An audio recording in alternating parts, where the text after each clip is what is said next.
The date is the 21st of May 2025. We are on the 30th Tawheed Halaqah. We are on page 85, chapter 11 of the second book. The title is The Acts of Allah. The actions of Allah and His decrees are not subject to being conditioned or influenced by any external factor. Rather, He does what He wants and chooses, and He decrees what He wills. With regards to the acts that Allah, may He be glorified and exalted, undertakes, they are not subject to questioning. Indeed, He, the Almighty, says, فَعَالٌ لِمَا يُرِيدُ, He does whatever He wills, and that's 85:16. إِنَّ اللَّهَ يَحْكُمُ مَا يُرِيدُ, Allah commands what He wills. That's Surah Ma'idah 1 or 5:1. Or judges or rules, whatever He wants, yeah. And I'm not even going to read the Arabic, it's too small. This is, your Lord creates what He pleases and chooses those He wills. They have no choice, so glory be to Allah, and may He be exalted above the partners they ascribe to Him. وَرَبُّكَ يَخْلُقُ مَا يَشَاءُ وَيَخْتَارُ مَا كَانَ لَهُمُ الْخِيَارَةُ سُبْحَانَ اللَّهِ وَتَعَالَى عَمَّا يُشْرِكُونَ. And that is 28:68. And لا يسأل عما يفعل وهم يسألون. He cannot be called to account for anything He does, whereas they will be called to account. And that's 21:23. Therefore, so carrying on the text, therefore He, glorified be His name and exalted be His rank, is the creator, the doer, the one commanding, the judge, with absolute and unrestricted free will and choice. He does whatever He wills and chooses and judges according to what He desires, without any constraint or condition, except for those that He has imposed upon Himself or those that He has made necessary for Himself. There is no power behind or above Him that can obligate Him, nor victor can overcome Him, and none can fathom to try and even escape Him. This is what is understood from the verses of the Quran, which are all clear in themselves and in their meanings when considered as a whole, and from the interpretation of some verses through others. The same is also understood from the entire corpus of the prophetic Sunnah, which is also clear in itself and in its meanings when considered as a whole. As noted earlier in the verse, your Lord creates what He pleases, 28:68. In other words, Allah is a creator through absolute and unrestricted free will, without any necessity compelling Him to do so. This is a logical necessity affirmed by revelation, and it is impossible for the mind to conceive of anything else. Writing in his Mahalla bil Athar, the noble learned Imam Ali ibn Ahmad ibn Sa'id ibn Hazm, may Allah have mercy upon him, said that He, Allah, is the creator of everything, without any reason that obligates or compels Him to create. The proof of this is that if there was a matter among what He had undertaken that was done for a reason, the reason would be either eternal or it would be a new creation, and there is no way to divide the matter into a third category. If this reason is eternal, that would require two impossible matters. First, that there has always been something other with Allah, which invokes the notion of the Tawheed of Allah, which we have already proved in particular that He is the necessarily existent. Just a sec. Secondly, if we suppose the reason behind creation existed eternally, the creation itself must be eternal, because the reason is never separated from what is caused. If a reason is separated from what it has caused, it would not be its reason. As we have explained above, the whole universe is created. Also, if their reason here was a necessitating reason for Him, i.e., the necessary being to do what He did, He would be obliged, compelled, or subdued by means of this reason, and that abolishes the notion of godhood, divinity. If this reason was new, it would either be created or not created. If it was created, we have already explained that everything must be created, which abolishes this suggestion altogether. If it was created, it would be created either by another reason or created without a reason. So on, yeah, it's the infinite regress again. So to summarize is the following. If at least in the final initiation, not maybe in the intermediate stages. Allah may create something for something or order something for the purpose of something else. But if you go back on this order is initiated by the previous one and the previous one and the previous one, this chain must end at a certain point because of the infinite regress impossibility, and that starting point cannot be necessary because in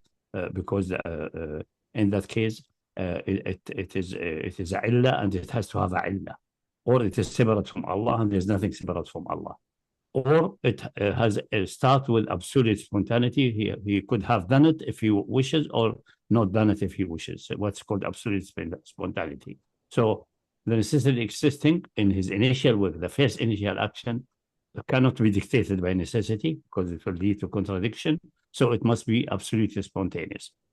If it overwhelms the mind, because we are used to think always in cause and effect and things all that, because we are limited and finite. For us, there must be some motivation or some target purpose. For the divine being, he is above that.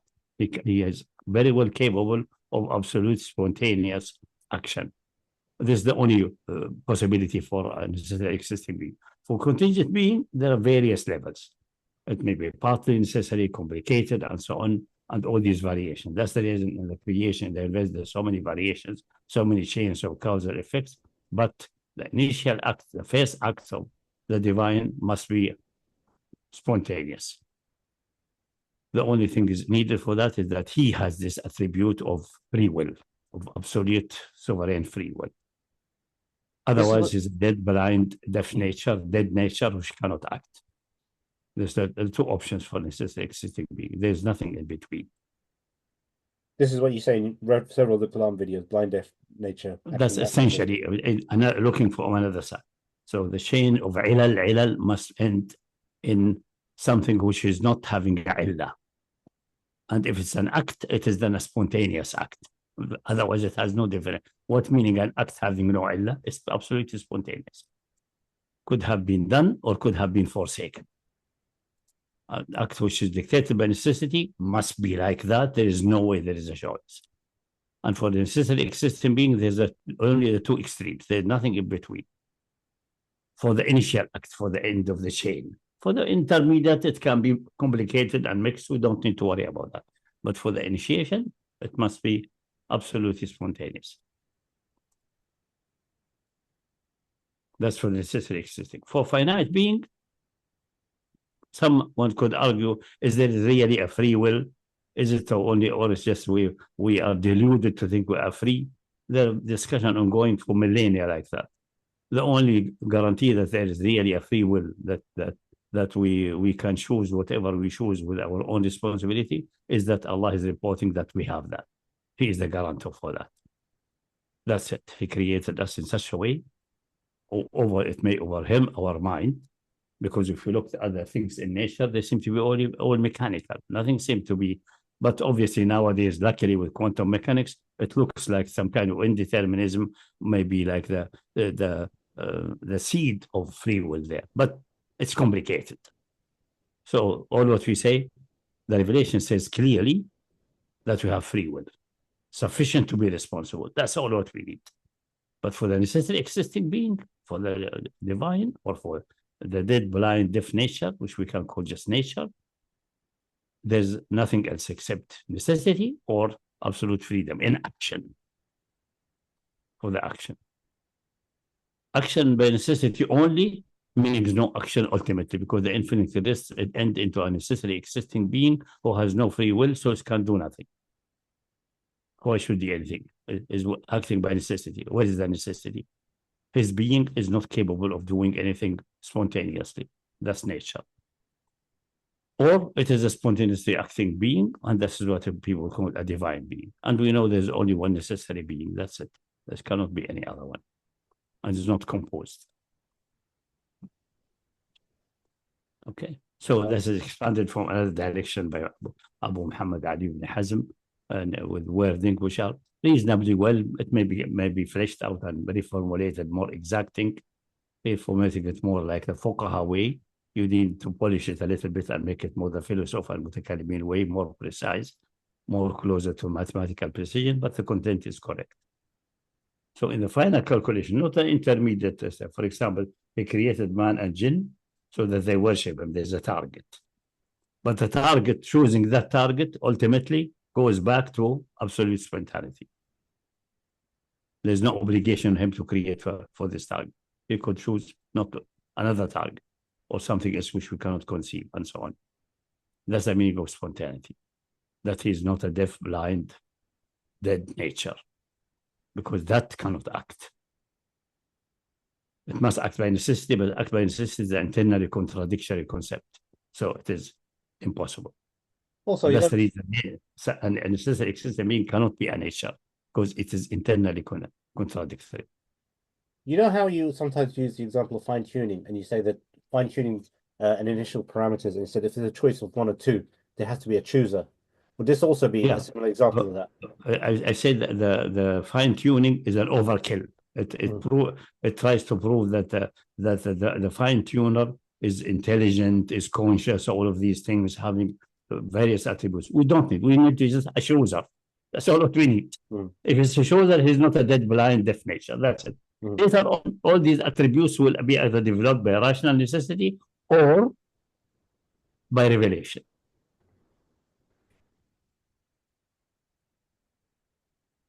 Just to explain, so fine-tuning is the idea that, this universe is so perfectly structured. A lot of so there's usually the usual metaphor, you are going on a desert and you find the watch on thrown in the sand, and you conclude by the structure of watch, its complexity that cannot be just emerged by the wind blowing sands and forming a watch. It does not work this way. It has to be some kind of intelligent, conscious being who fashioned it. But it has to be a chooser. In that case, a more complex chooser, really, who can fashion a so he has to have knowledge. But even freedom of choice, absolute free, must have something which we can knowledge. He knows the various possibilities and choose from them. Otherwise, the meaning of choice, because freedom of choice or choice whatsoever is connected to have various things to choose from, and you know that they exist, and so you have to have some basic knowledge about this at least. So if you start with two choices and you have to choose one of them, they cannot choose themselves in the case of dead, blind nature. Then that chooser must have knowledge and that these options exist, two or more, and choose one of them for purposes he has set for himself. That's the absolute freedom. That's all what we need to prove that all this state affair, all this universe around us is not just mindless and without freedom, without any sense. It is a mindful universe in the sense that a being which has a mind, and it has certain purposes because that being who has a mind have set certain purposes. That's it. So these are two alternatives which dictated by necessity when we go back in time for cause and effect and condition after condition after condition. It cannot go ad infinitum. That's impossible. It has to, I mean, not ad infinitum number-wise. I mean, without an end, without a limit. It cannot diverge. Not so for the future, because future is not here yet. It can be created bit by bit and can diverge, can scatter, develop, scatter, and without any limit.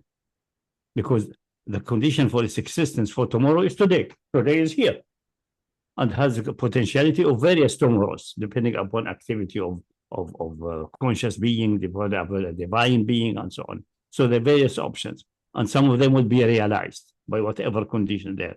And then that one can branch and so on. So it will go without real limit. It doesn't have to. So there's no danger, like some Mu'tazili said, that because otherwise an infinite regress will happen, that the actions and the movements of the people of paradise must slowly go down to zero, slowly until it converges to zero. No, there's no necessity for that. Because why the necessity? There's no necessity. Because every action is conditioned with things before it, and before it is here. No problem, it's there. The problem with the going back in time is that our imagination fools us that going back in time we think that we can go back and back and back and back. The same we go, for example, in space, right and left, any direction we want. But in space, there's no problem. It is divergent. It has no limit. It goes and grow for, at least in our imagination. Why is in space possible? Because it has a beginning. Where's the beginning? My position. In my position, I go to the right, 1 meter, 2 meter, 3 meter, no limit number of meters. And to the left. Time is not like that. Time, and if you go to the future, the future has been being built bit by bit. It goes without limit. But if you go back, the current moment is conditioned by the previous moment.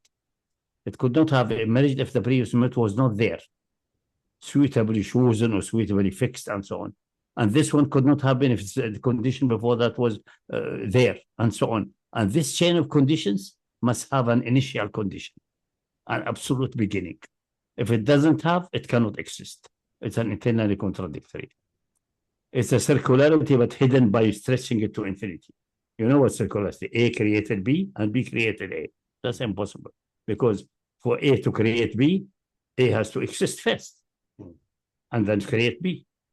But B, then A is the creator, B is the created being. But if you say B creates A, the meaning B has to exist before A and A exists before B. There's contradiction on both sides. This is the impossible, the vicious circularity. That's visible because you have 2 or 3 items and you can close the circle and see it's not closable. Now, infinite regress is just a trick in the mind, essentially. You can imagine that you have a circle of A, B, C, and then A, B, C, D, and you add more and more and make it wider, wider, wider. And since our mind horizon is limited, you stretch it until you go behind the horizon. You cheat yourself. It must close back. Or it doesn't exist. It's just an imagination of something impossible, or verbal expression of something cannot exist. But there is a formal proof for that. One of them is given, one of the best is given by Ibn Sina 1,000 years ago anyway, for the impossibility of infinite regress. Infinite regress, in the case of things in the West, is of the conditions going back. Conditions are back. Forward, no problem. Today, events that will initiate events for tomorrow. What's the problem? No problem. We know that these things will initiate something tomorrow. What is something? That's another issue, but it will initiate something. And tomorrow will initiate the day after tomorrow when it gets there, and so on, without any need to converge anywhere. So there's no danger, like some Mu'tazili say, فَنَا حَرَكَاتْ أَهْلِ الْجَنَّةِ or أَهْلِ النَّارِ. Their movements and their suffering or their enjoyment will go slowly to zero. No, it doesn't meet. There is no rational necessity or mathematical necessity dictated that.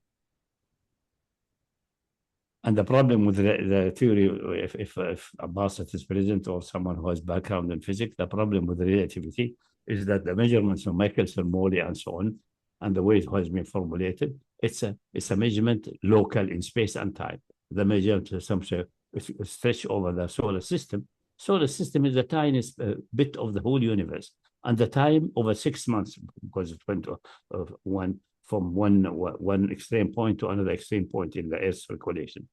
Okay, that's 6 months. 6 months is a tiny fraction of time compared to the billions of years. But if you extend longer than that, then the linear approximation they got there will not be valid. So the generalization of special relativity to the whole universe and to the whole reality is wrong. It's a good approximation locally, excellent approximation. But the moment you expand more than the same with general relativity, it is locally valid. So a very good approximation. All measures prove that. But the moment you go to the whole universe, even to the Big Bang, you have problems. It doesn't seem to be valid. But the mathematics will be, you still use the linear approximation as an approximation, but you must be conscious that it cannot, at a certain critical point near to the Big Bang or near to the singularity, it has to fail. You have to find something else. It will be. Is that because of things like warping gravity's effect on the various on light and all these kind of? No, individual gravity, because of necessity of reason. Because the time development has to start somewhere, and it cannot be, you can't go back in time. So all the equations usually of gravity and relativity are time reversal invariant. If you reverse the time, the equations stay the same or change the sign. but it's not a reality. That's not the reality in global way. In local way, yes. In local way, the rotation around the sun goes for millions, hundreds of millions of years without any appreciable change. Here you cannot see that the time cannot be reversed. And then you interpret reversing the time, that reversing the direction of motion or something like that. That's the interpretation of the mathematical equations. That's fine. But I must go to the Big Bang, to the singularity. There's no way you can reverse, especially if you're close to the singularity. You cannot go through singularity and go to the other side. There's no other side. It's impossible. It's a non-existing entity. So there's no negative absolute time. Even if your imagination tries to force it in you, there is no. It doesn't exist. It's not a thing. It's an impossibility. So you're devising this. That you're making the assumption that it cannot be calculated, or no, not calculated. It doesn't exist. Any calculation will fail. It'll give you a wrong theory. If you apply it in physics inside the universe, it will give you a good approximation locally, but globally it will fail.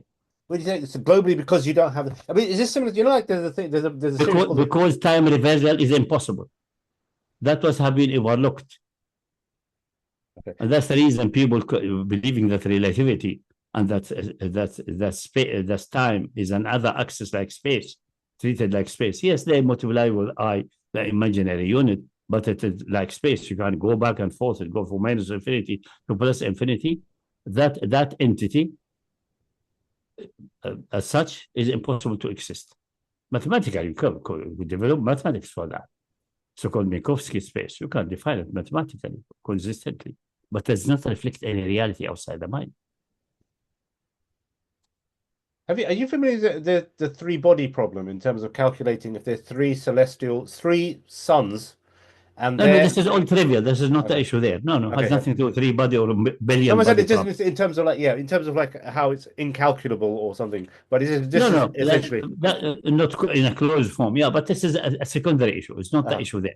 The issue here is that time reversal. That time is that there's an absolute negative time, that you can go back in time and go back and back and back, like the Hindu philosophy or like Penrose. Penrose believes the so-called cycle universe. It goes back and back and back and back, and like a never-ending circle. That's an impossibility. He has overlooked the fundamental problem there. That Ibn Taymiyyah said also there are so-called events without beginning. حوادث لا أول لها. That's an impossibility. Simply because an event, if there's an event before it, that event later could not happen unless the one before it has been completed and create the stage for the next one.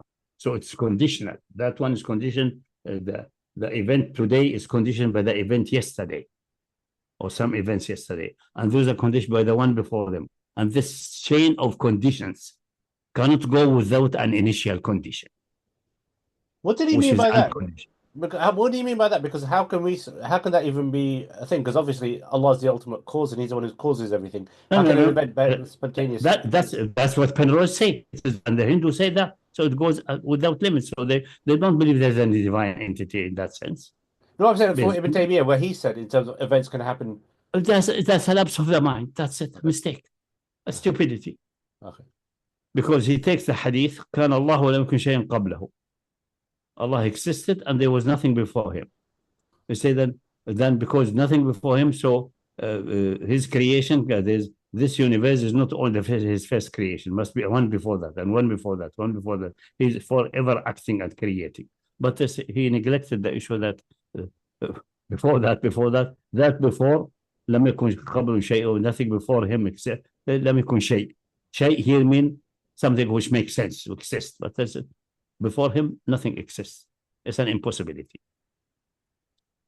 It's very difficult to swallow down, but there's no escape from it. Now, hold on. When he says before the universe or before Allah? No, before the universe. Okay, Allah, no. I mean, Taymiyyah is not an atheist. Okay. It's not just the way it's been. No. I see there are universes, one before one, one before one, before one, without any beginning, which is absurd. That's my point. Mm-hmm. And even if he created the universe before, ultimately there has to be all philosophies about time. They have this problem because none of them recognize that time beginning is not here, it is there. And they neglected that space beginning, both going right and left, is here. We have a beginning of space. Always have a beginning at the coordinate center, which I place conveniently in my position. Always we have a beginning of space, whatever direction we are going. For time, we don't have.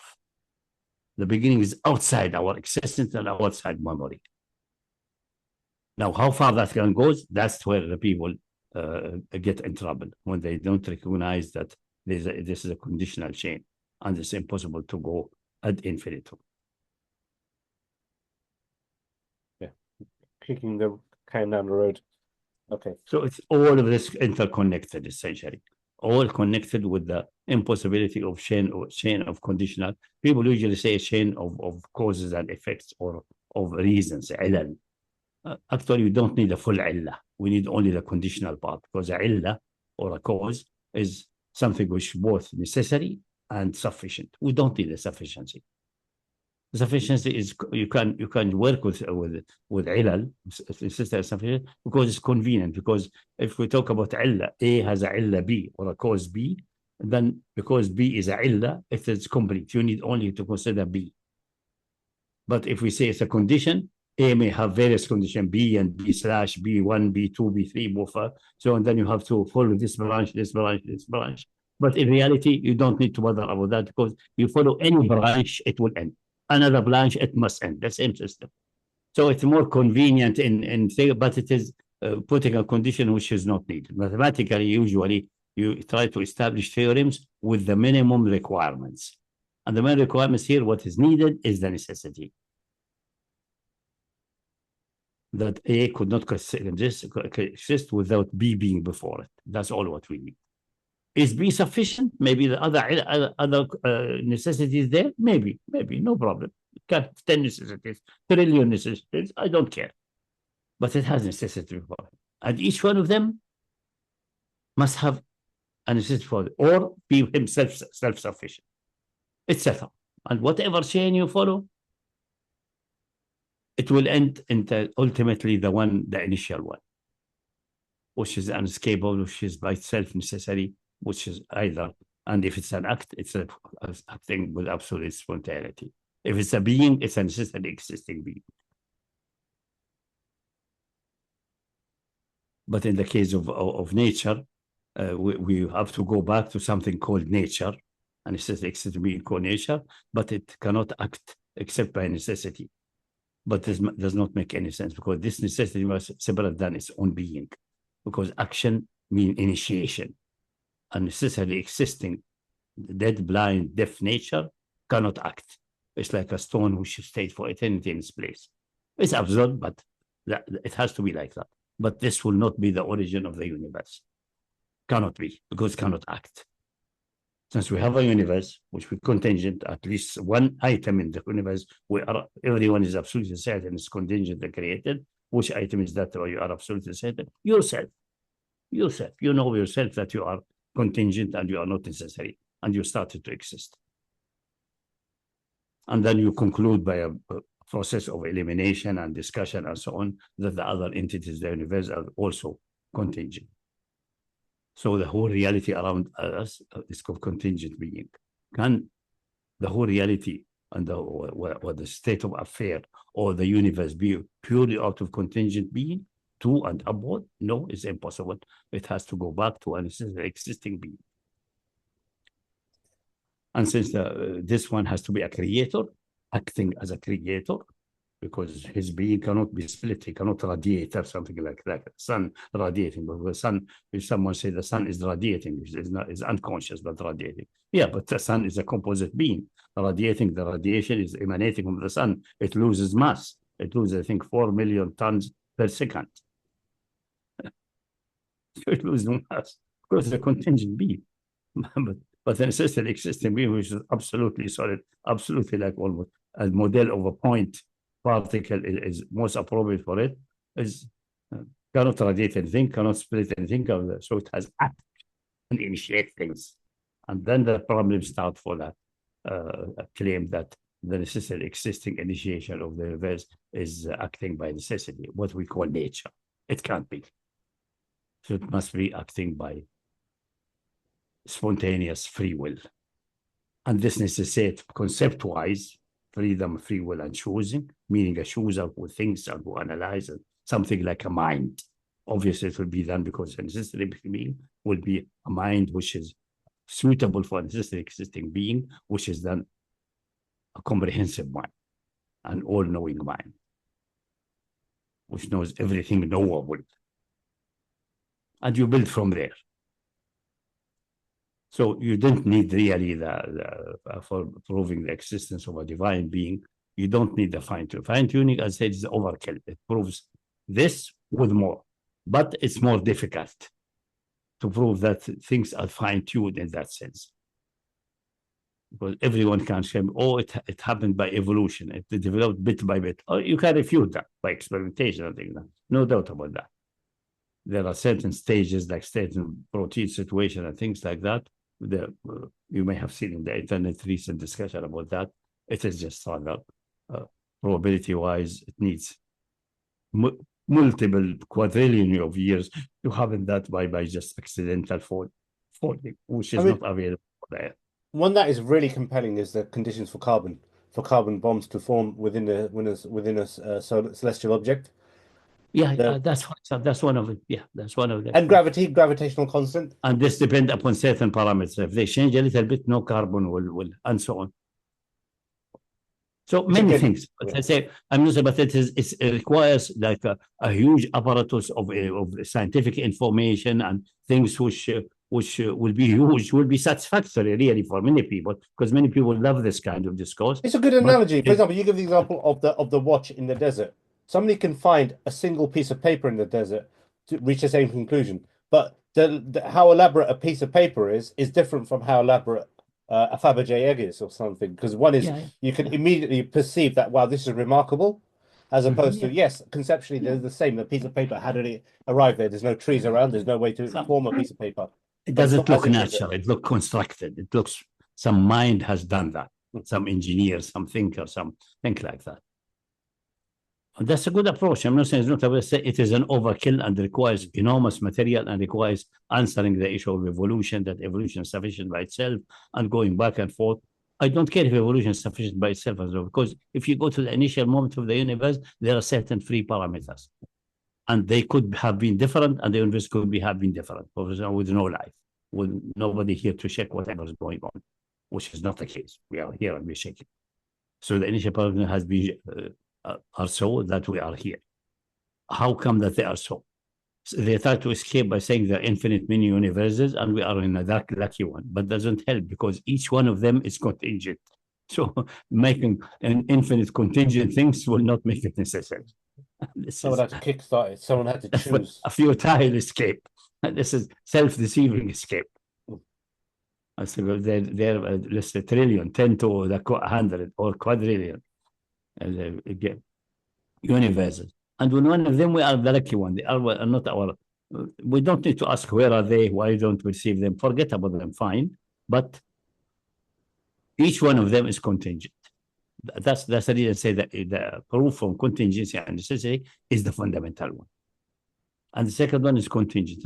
If you add all of them, they will become even weaker and more contingent. If they are interacting, each one needs the other one to interact. If they are not interacting, they're completely independent. It's absurd to assume these without is a huge amount of assumption with no evidence whatsoever for them, because we don't see them, we don't perceive them, we have no access to them. It is absurd. In addition, that they are also all contingent. It's just a Hail Mary on their part. So it's getting nowhere. And also Penrose's claim by solving certain equation that's conformal mapping and so on. Yeah, mathematically that's possible. But is the universe described like this way? Is time, he assumed time is this coordinate which assumed in special relativity and general relativity, which goes from minus infinity to plus infinity, and you can't go back and forth in time, which has obviously interpretation going forward or backward and things like that, but independent of that. But reality, it's not true. That's not the case. That's simply not the case. That's simply not the case. It's impossible. Cannot be the case. By rationality, by the same proof which is so the Minkowski construction, because initially it was Michelson Morley. There are critics to the experiment itself, and this is it has been fixed, is not correct, but assume it is correct. The equations, and then it's called Lorentz transformation. How to say time and so on, because time, how is that? Because time is there, the time of the clocks, and to measure the clocks, you have to send signals and receive them back. So the speed of light has to come, and it's to go back and forth. So you have to, and then you have to add one postulate that speed forward is the same like speed backward. The speed of light is constant everywhere. That's an extra axiom, by the way. So, because there's no way to measure the one-wave speed of light. Some people think it is possible, it's not possible. All measurements of speed of light measure the two-way speed of light, 2c, or c1 plus c2, the one going forward and the one coming backward. You send the signal to the moon and you send the signal back. You're measuring the c1 plus c2. And any combination is possible rationally. Now the axiom is said, we should postulate that it's equal everywhere in every direction. So c1 equals c2, and then wherever c1 plus c2 appears, it is 2c. And c is then called the speed of light is a fixed constant. Its value, that's what we measure now. It may have been different in time spot, near the Big Bang is almost certainly different, and so on. That's all. No, nobody can assert anything because the theory is not developed yet rightly to conclude anything. So then Minkowski noticed that we could in addition to X, Y, Z, and T, which were X, Y, Z, the three directions in space plus the time, and each one has its own unique transformation form. We could make the four in a four-dimensional space, but unfortunately it will be not a Euclidean, strictly Euclidean, because the metric there, metric-wise, algebraically, addition and construction, it can be done, no problem. Hypothetically, the linear space. But we make a linear space with this, and then we have to do the metric appropriately. The metric is not positive definite. And it's called Minkowski space. And then everyone assumes Minkowski space is that what's outside. It's not outside. It's just in Minkowski's imagination. It's a mathematical shorthand. And until now, nobody sees it. Some people are starting now really to attack that and see there's some problem there. Some people, not all people, maybe a minority. Until that's shaken, they will be going in circles and circles and circles. Penrose trying to adopt what the Hindus said in time past and so on, because they believe also in the infinite universe or infinite reality, which cycles back without any beginning, which is absurd. And he does the same, using again four-dimensional space and Minkowski space and similar things and conformal and mapping and so on. That's all mathematically nice if the structure exists in the mind, but does it describe anything outside the reality? It is impossible, because the time there, used there as a parameter, is not the real time outside. The real time has other condition. It is not a one dimension. It's an entity which starts with an absolute zero and goes forward to plus infinity, divergent. But in the back, it's convergent to this absolute zero. Obviously, someone asks, what's before the absolute zero? Nothing before that. أنت الأول فليس قبلك شيء. You are the first, nothing is before you. That's the language which the Prophet addressed everyone. Camel, one riding the camel will understand that. And a philosopher in the Athenian Academy will understand it and flesh it out. Negative times are an impossibility. It's just the imagination or the language is deceiving us. The same as deceiving us to think that the thing called my favorite example, the square circle, seems to be a thing because you can express it in language. It doesn't exist, even if you can express it linguistically. It's a linguistic illusion. Or the statement, this statement is false. It looks like a statement because it shows about it's a statement, but it's a deception. It's not a statement. It's not a statement which you can handle by formal logic. It's a nothingness. Or phrase-wise like a statement. Mubtada and khabar. Subject and predicate. Well, looks like perfect, no problem there. But is there a problem? It doesn't exist. It's not a statement. Although formally it's like a statement, but it's not. The same here. The time of special relativity and general relativity as perceived by Michelson, Morley, and Lorentz and Minkowski, formulated by Minkowski in a mathematically elegant way. It's perfectly elegant, no doubt. And it's a very good approximation locally. No doubt about that. It's all 100% correct. No problem whatsoever. No problem whatsoever. But this is not a real time in the universe.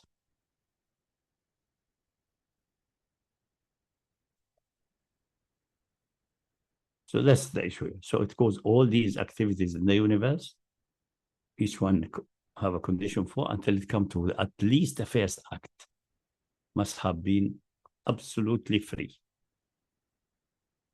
Not necessarily anything. You could have chosen otherwise, another universe. But that's what it shows, the choice which had happened. That, and then. And this is indicated by the hadith. كان الله ولم يكن شيئا قبله. Allah existed, there is nothing before him, and wrote in the dhikr everything. Then he mounted the throne. Now we can go bit by bit. God wrote in dhikr everything, that's in the other hadith. كتب مقادير كل شيء. أول ما خلق الله القلم. The first action, the first creation is the qalam. That's the metaphorical of making the first decision, which universe to choose from the possible universes known to him in eternity, in the absolute zero of time. That for us it's like zero, but it's not a zero. It's something else which we don't know, but we represent it as a zero from our vantage point of finite times. It looks for us like a zero there. But what it's said, we don't know, because there's singularity. We can't go through the singularity. So, Ustad, can we say Allah created the universe out of His mercy and goodness? But it's not relevant. That's not. But he could have chosen otherwise. Yeah, of course, yeah. It's not necessary that he could choose in this way. But can we say he done it out of goodwill, mercy, kindness? Can we use this? Could be. Well, that's another issue. That's it. We have to go to the revelation, see if that's it. Yeah. Generosity. I think there are. That's what some Sufi said. Said I was a hidden treasure. Not known by anybody, so I created the creation so that they can know me and appreciate this treasure out of generosity. For example, that's another way to look at it from another side. I think this is all spiritual speculation. It may be. I'm not denying that. Yeah, of course, we have to see the Quran, what it says. Yeah. But Ibn Hazm is saying there can be no illah, like there can be no cause to this action. But right? Look what the definition of illah, something which obliges you to do something. Okay. That's the illah. Illah is necessary, is necessary something. I see. Illah is something which is necessary and sufficient. Sure. There's no illah in that sense. Otherwise, we have the infinite regress again, and we are going nowhere. To nothingness. Whatever, and even the purpose is the purpose to test the creation. The possible other purpose just to be generous, just to taking the metaphor from human beings, which is a mistake because human beings are limited and contingent being. They need to eat, they need to drink, so they have to have targets. You go out of home in the morning to earn money so you can buy food and eat, otherwise you'll die. There's something move you, and that only you can make choices, sub-choices under this category, which job you choose, whether should I go to the market, maybe you are skilled in various ways. Today you hear the news, there's a shortage of construction work. Let me go to a construction work market there and offer my services. Another day, maybe I'll go to the farms and pick up potatoes, for example, something like that. You have choices there. But there's a motivation fixed by biology. For the divine, there's no motivation like that. There are infinite many choices. He chooses whatever he wants. This overwhelm our imagination because we are a limited being, but we have to construct it that he has absolute free choice, and he can do that. The same that he can't allow us to have a choice. While he still have the absolute dominance of the universe. And allowing the free choice is that when some people say nobody can become guided or misguided unless Allah allows him to choose guidance. No, that's wrong. But Allah shall allow him to choose whatever he chooses. Because if he allows him to choose guidance, he can choose nothing else except guidance, my various types of guidance, but nothing else. Or if it allows him to choose misguidance, meaning he must choose misguidance. There's no other answer. So the allowance must be to choose whatever the chooser chooses. This again overwhelms the mind, but that's just what really the Quran and the meaning of test and the meaning of free will. How it works mechanically with the cells, with the brain, with the quantum mechanics and so on. Research may go for thousands of years. Or maybe tomorrow we detect something which shows us that the brain, my hypothesis that the brain is, despite its huge size, it's macroscopic, it's really in a suspended quantum state. A state which can flip by itself. How to comprehend that is again very difficult. And that's the reason quantum mechanics people are wavering how to interpret it. They have problems. They have genuine problems with that. Because it's not that what we used in common life of causality, which looks mechanical. In the large world, generally we see only mechanical. The only thing which does not seem to be mechanical, but it's hidden from us, is the other being which have some free will. Either free will to a level like ours, or even animals. Animals seem to be, they have various options and various choices. Very low level. Not that you can offer them belief or disbelief or philosophical discourse. They don't have the mental capability for that. But they seem to be quite having various choices. Primitive, but still. Anyway, that's the contingent being free will is more complex than the one of the divine, is just extreme. Either this or this. Absolute spontaneity, freedom, or none. None is not possible. It cannot create anything. It's a dead, blind, deaf nature, which is cannot be necessarily existing, cannot exist. So the only thing necessarily existing being, which is maybe which necessary to be accepted as the cause of the whole reality, which is obviously contingent, because we know at least one item is contingent, that's ourselves. So must be something like that. We have to postulate that axiomatically. We have to say that the divine action, especially the first action at all, is not dictated by necessity, is absolutely spontaneous.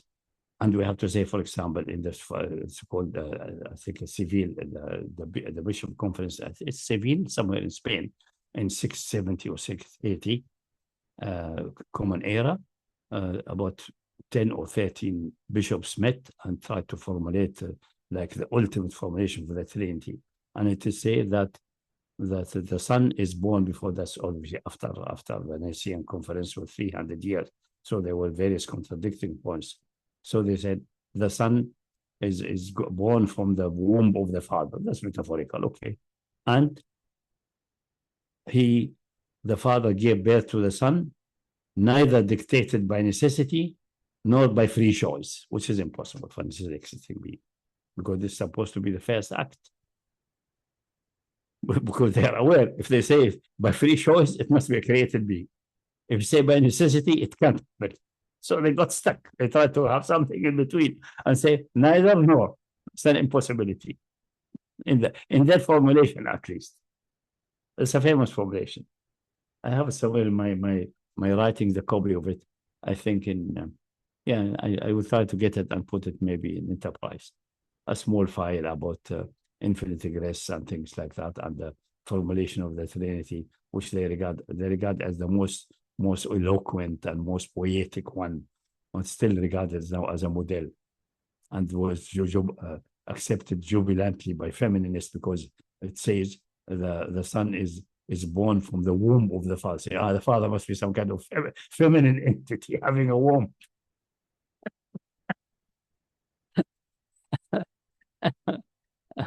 Poor feminists.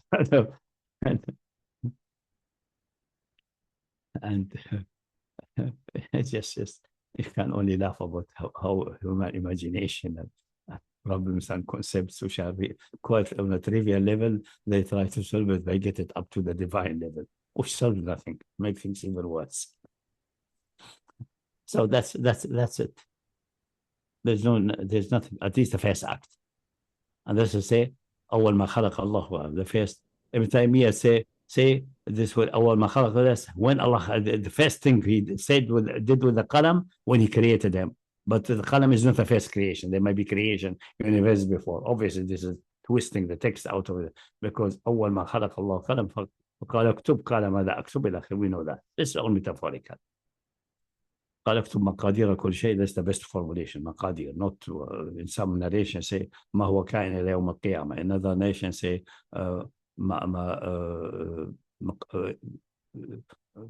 all events until يوم القيامة. All events until all eternity and things like that. All of this does not work. مقادير كل شيء. مقادير is the proportion, is the system. Meaning choosing the universe as the one we know with the initial parameters on this one. And to make it close to the mind of everyone, including the one on the back of a camel who doesn't read and write, and the philosopher in Jinja Sabur, he chose that metaphor. I told that story before. I had once a discussion with one simple-minded Wahhabi. I said, yeah, Ibn Abbas said it's written in the Lawh al-Mahfuz. It's a tablet which 70 years long. Allah, what years they are, light years or camel years or 70 years long, made out of samaragd. Okay. So this tablet in which the pen wrote is not that, the pen is not the first creation. And besides, it must be, if it's not the first creation, it must be a non-created entity. Is this another non-created thing beside Allah subhanahu wa ta'ala? So we got stuck. Because he does not admit that it's a very nice picture, enjoy it, but understand the meaning. The first act of Allah subhanahu wa ta'ala is to shoot the universe with its proportion and system.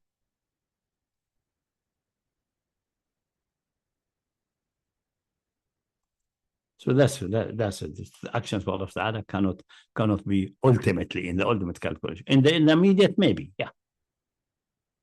Maybe he can make something condition for something and so on. That's part of his extended power of all possibilities. Yeah, no doubt about that. But the initial one, the first one, which kick-started everything else, with which, if we are allowed to say, if eternity ended and time started, almost touching with infinitesimal distance of time. That's what we describe as, or we choose the other more easily describable mathematical, that if you come from finite time like we are now and go back to that, when you approach that moment, you cannot approach it ever. It is a singularity. That's one of the worst possible. That's is essentially it's difficult to call it an essential singularity. It's more or less the beginning of a cut. If you look at the XY at the complex plane, and then you take out the negative axis, you cut it away. And that remaining entity is so-called the cut plane. That's where time can be defined, in the cut plane. It can even define be complex numbers, which means then decay and growth and so on. It can be, but not for negative numbers. That do not exist. There's nothing before. The before is an impossibility. ليس قبلك شيء. There's nothing before you. It's an impossibility. So people think there's a time. What was it that time? There's no time. Nothing. An impossibility. That's it.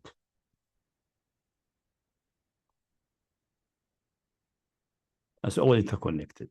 All with the issue of, and all connected to the concept of necessity. If we give up on the concept of necessity, then we give up on reason. Then reason will collapse and go. Because it's fundamental, even fundamental for the logic, but implicit. When you say, because of these premises, we have this result. This premises dictate and result in this. There's a necessity connection. That necessity is there. Otherwise, rationality and logic and so on does not exist. It's just haphazard, nothing likely. or just habitual customs, which means everything goes and nothing goes. Just complete madness. Some people may go through this madness for some time, like Ghazali admitted and many other people, but then they wake up ultimately saying, that is not possible. That's not possible. Then just slowly rebuild again confidence in the simple-minded, direct perception and logic. But now more critical after have sorted out the issues of optical illusion, mental optical illusion, semantic illusion, and so on. You are then, this phase of doubt will get you really further away into more depth and more critical epistemology instead of a simple-minded epistemology. But the simple-minded epistemology is not bad, it's good. Because it's contained in that more sophisticated one. And it's sufficient for most people. And give you the guidance as needed. And this is usually the language of the revelation, because the revelation is addressing everyone. It's not addressing the philosopher and those with complicated and messy mind. No, it's addressing everyone. And it's enough for the common man, it's enough.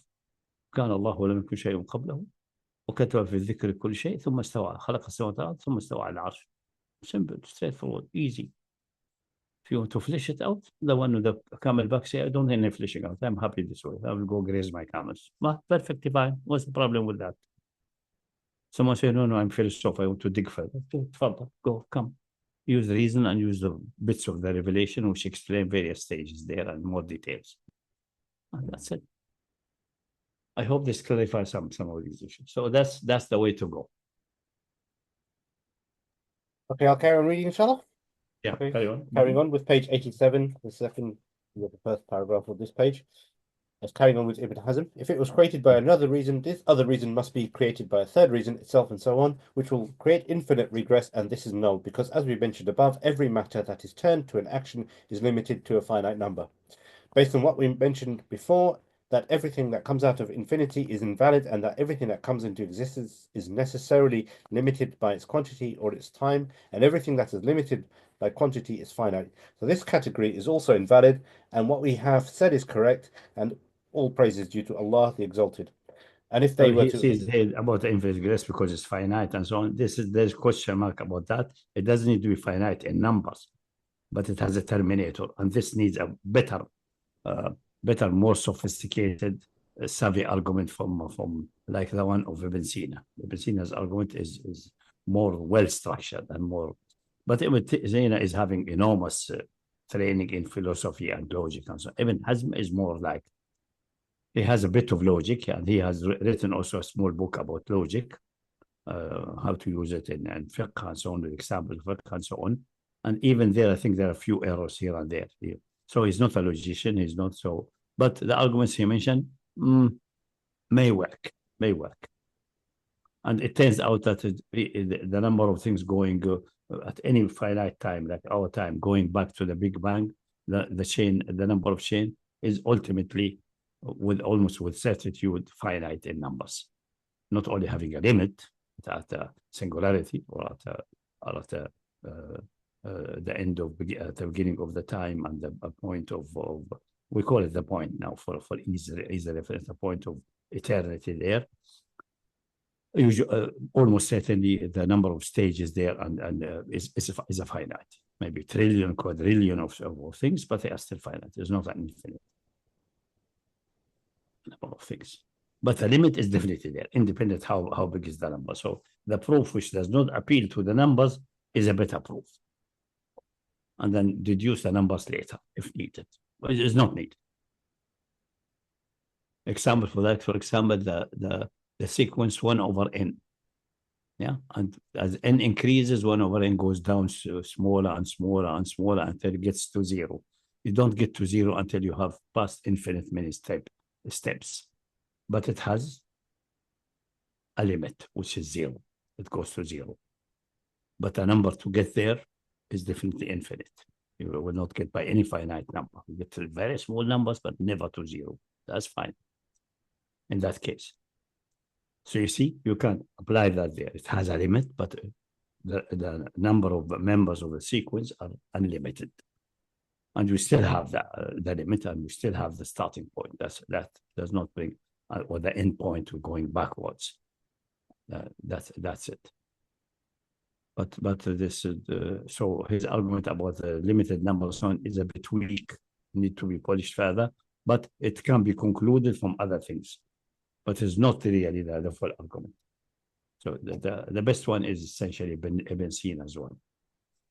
And there are other ones which have been developed of the infinite figures. And most philosophers and logicians say infinite figures is impossible. Anyway, you feel it immediately. Or they bring the heuristic argument that circularity, vicious circle is impossible. A created B and B created A is impossible because it requires A to be creator and created at the same time, which is impossible, and B to be the same thing, that's impossible. And they say actually infinite figures is that you're adding more members, A, B, C, D, D, and then push further, hoping that if it gets out of sight, because as a limited mind, your mind is limited. It's not like the divine mind seeing, having no horizon, that's no limit or limiting horizon in some sense or another. Then if you push it behind the horizon, you can't forget about it. No, you cannot forget because it will close back, come back to the other side. But you are not noticing it. You are pushing it forward there, hoping that it will disappear, and you don't need to deal with it. Really, it came back up, like you are like on the surface of the earth, it come back from the other side and hits you in the back. Something like that, because it's such a model. It's essentially a vicious circularity, but phrased in such a deceptive way that you think it is something else. It is not. It's a vicious circularity, ultimately. Maybe someone could develop a semi-mathematical or logical proof which show this is equivalent to such that. That may be a possibility also. But there are other evidences. But I'm not aware of any philosopher or any thinker or whatever he may be, which will argue about that the chain of causes or the chain of going backward. Chain caused by cause and backward and backward, not forward. Say it can diverge, but backward, because they don't exist yet. They will come. They will come. In due course, they will come. But these ones have existed already, and that's what kills the matter if it doesn't have a starting point. And I'm not aware about any philosopher or thinker or anybody who accept infinite regress. Ever, nowhere. And it's usually used to exclude certain theories and so on. For example, if you read Chomsky's philosophy of the language, he mentioned various theories and options about philosophy of language, that create how language started, all these things. And you say, this point of view of this and that entails this and this, and end in infinite regress, we check it out. It's wrong. It can't be accepted. That's almost a standard by every thinking and sufficiently savvy and sophisticated philosopher. And those who say otherwise, they don't say that infinite regress is acceptable. They phrase it such a way that it appears that there's no infinite regress, but really there's an infinite, like Ibn Taymiyyah, events without beginning. This is an infinite regress, but phrased as if it is not, say, because they are not dependent upon each other. So there's nothing prohibiting that. He's right if they were independent, but they are actually dependent, because it's an event. The event of today could not have happened until today has emerged, and that the event of yesterday must have been completed and gone. Otherwise, this one will not come. So its completion, its existence and going away, just in memory, is necessary for this to happen. Because the order, time order, the problem is the time direction, time order, is that what kills everything in these events without beginning. And the same with Penrose. He tried to do it through mathematical equation, conformal mapping. Not denying that, but that's not describing the real time in the universe, and it's something else. It's just a mathematical construction which exists in the mind and does not have any internal contradiction, but does it describe anything outside the mind in the reality? Obviously, no. Not that's what we see in the universe, in the reality. Okay, so Okay, that's Shah. just commenting on Ibn Hazm, saying the number is finite and so on. That's a good argument if it's really that they are finite by necessity. but that can be proven by more complicated ways. Okay, Okay, I'll carry carry on, on. inshallah. So I'll just finish this first statement. And if they were to say rather the reason was created without reason, they are asked in response, why is it necessary for things to be created for a reason and a reason to be created without a reason? There is no way to provide a proof for this, and this is in Mahalla. Okay. Okay. So Carrying on. that's what we discussed, but more condensed and needs to be really improvement but it's good. It's good. Inshallah, we need more physicists on this, inshallah. We need proper For Islamic his time, listeners. 1,000 years ago, he died, I think, almost 1,000 years ago. I think 450, and we are now 1446, almost 1,000 years ago, plus minus few years. At that time, all these sciences were not that extremely developed to the level we have now. Many issues of mathematical limits, etc., set theory and so on, did not exist yet. Even the zero was not really respected yet as a number. People would wonder what's zero, what mean empty, how you count the empty, things like that. So it has been a good job for the level of knowledge and sophistication of his time, which is good. Alhamdulillah. Remarkable. I mean, again, it shows the same thing. The ideas can always develop, and there's no necessity to just fixate on the Salaf. Yeah. Always the same. Oh, yeah, that's what the Salaf is just a manifestly absorbed. This shows some kind of, some people as having some kind of, they're disabled mentally, or according to Abdul Rashid Hamid, they are spastics. Copyright. Spastics. Copyright, yeah. So you have to mention the copyright, otherwise we'll get a strike. So the mental spastics. Okay, Charles. Okay, carrying on with the text. Yeah. These are the stated words as set out by Abu Muhammad ibn Hazm, which contain necessary succinct proofs, albeit presented in brief. One should contemplate over them carefully. We will add further clarification and explanation here to that by saying that those who claim that there are reasons or causes for Allah's actions and judgments, either in the realm of the divine or in the realm of legislation, are asked, tell us about any of these necessary causative reasons that you claim exist. Moreover, we provide addition to that by saying anyone who claims that the actions of Allah and His judgments are, or the legislation that He has formulated has reasons, and that these reasons are necessary, they are told, tell us about any of these necessary reasons that you claim. One is from that one. I mean, they say I'm stressing the word necessary because some people do not understand that the word reason, the necessity, although the formal definition for reason or illah, it is sufficient and necessary. The most important part is the necessity. So if you bring necessity again, it's for yourself, it's superfluous to say necessary illah or something else because illah is necessary by itself. But because most reader and most people are not aware about these fine points, so I say necessary. Yeah. Okay. Carry on. Mm-hmm. So this kind of ties in with what Berhat was saying earlier in terms of creating the universe out of mercy as almost if it's a necessity. Also, it's interesting as well because this has a tie into, for example, things like maslaha. Because do you remember Hamza, when Hamza Zorsis, when he was speaking to you, he wanted to discuss with you about the issue of maslaha and, its framing within legislation. This kind of, the fact that Allah is independent, he chooses freely. He's not compelled to choose something out of some kind of temporal benefit as well. This would but this, in the case of legislation, it's also clear that the issue of maslaha and so on has been taken out of proportion by the evidence of the Quran itself. But let's go to the creation, which is like the hardcore issue.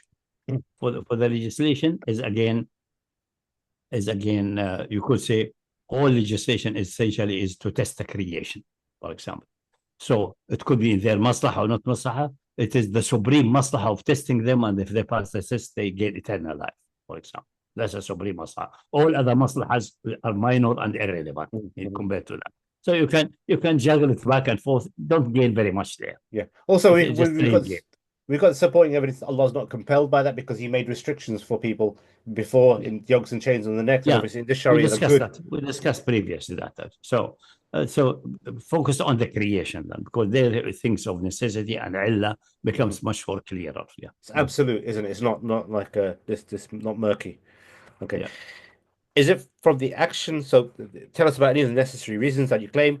Is it, number one, is it from the action of someone else or the judgment of someone else or the judgment of someone else or the judgment of someone else or the command of someone else? I think that's repeated there.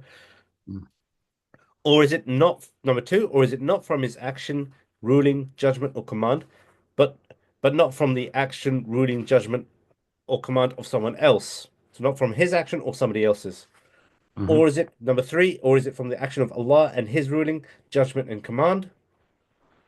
It is impossible to find a fourth category originally if they were to say that it is from the action of someone other than Allah or from the judgment of someone else.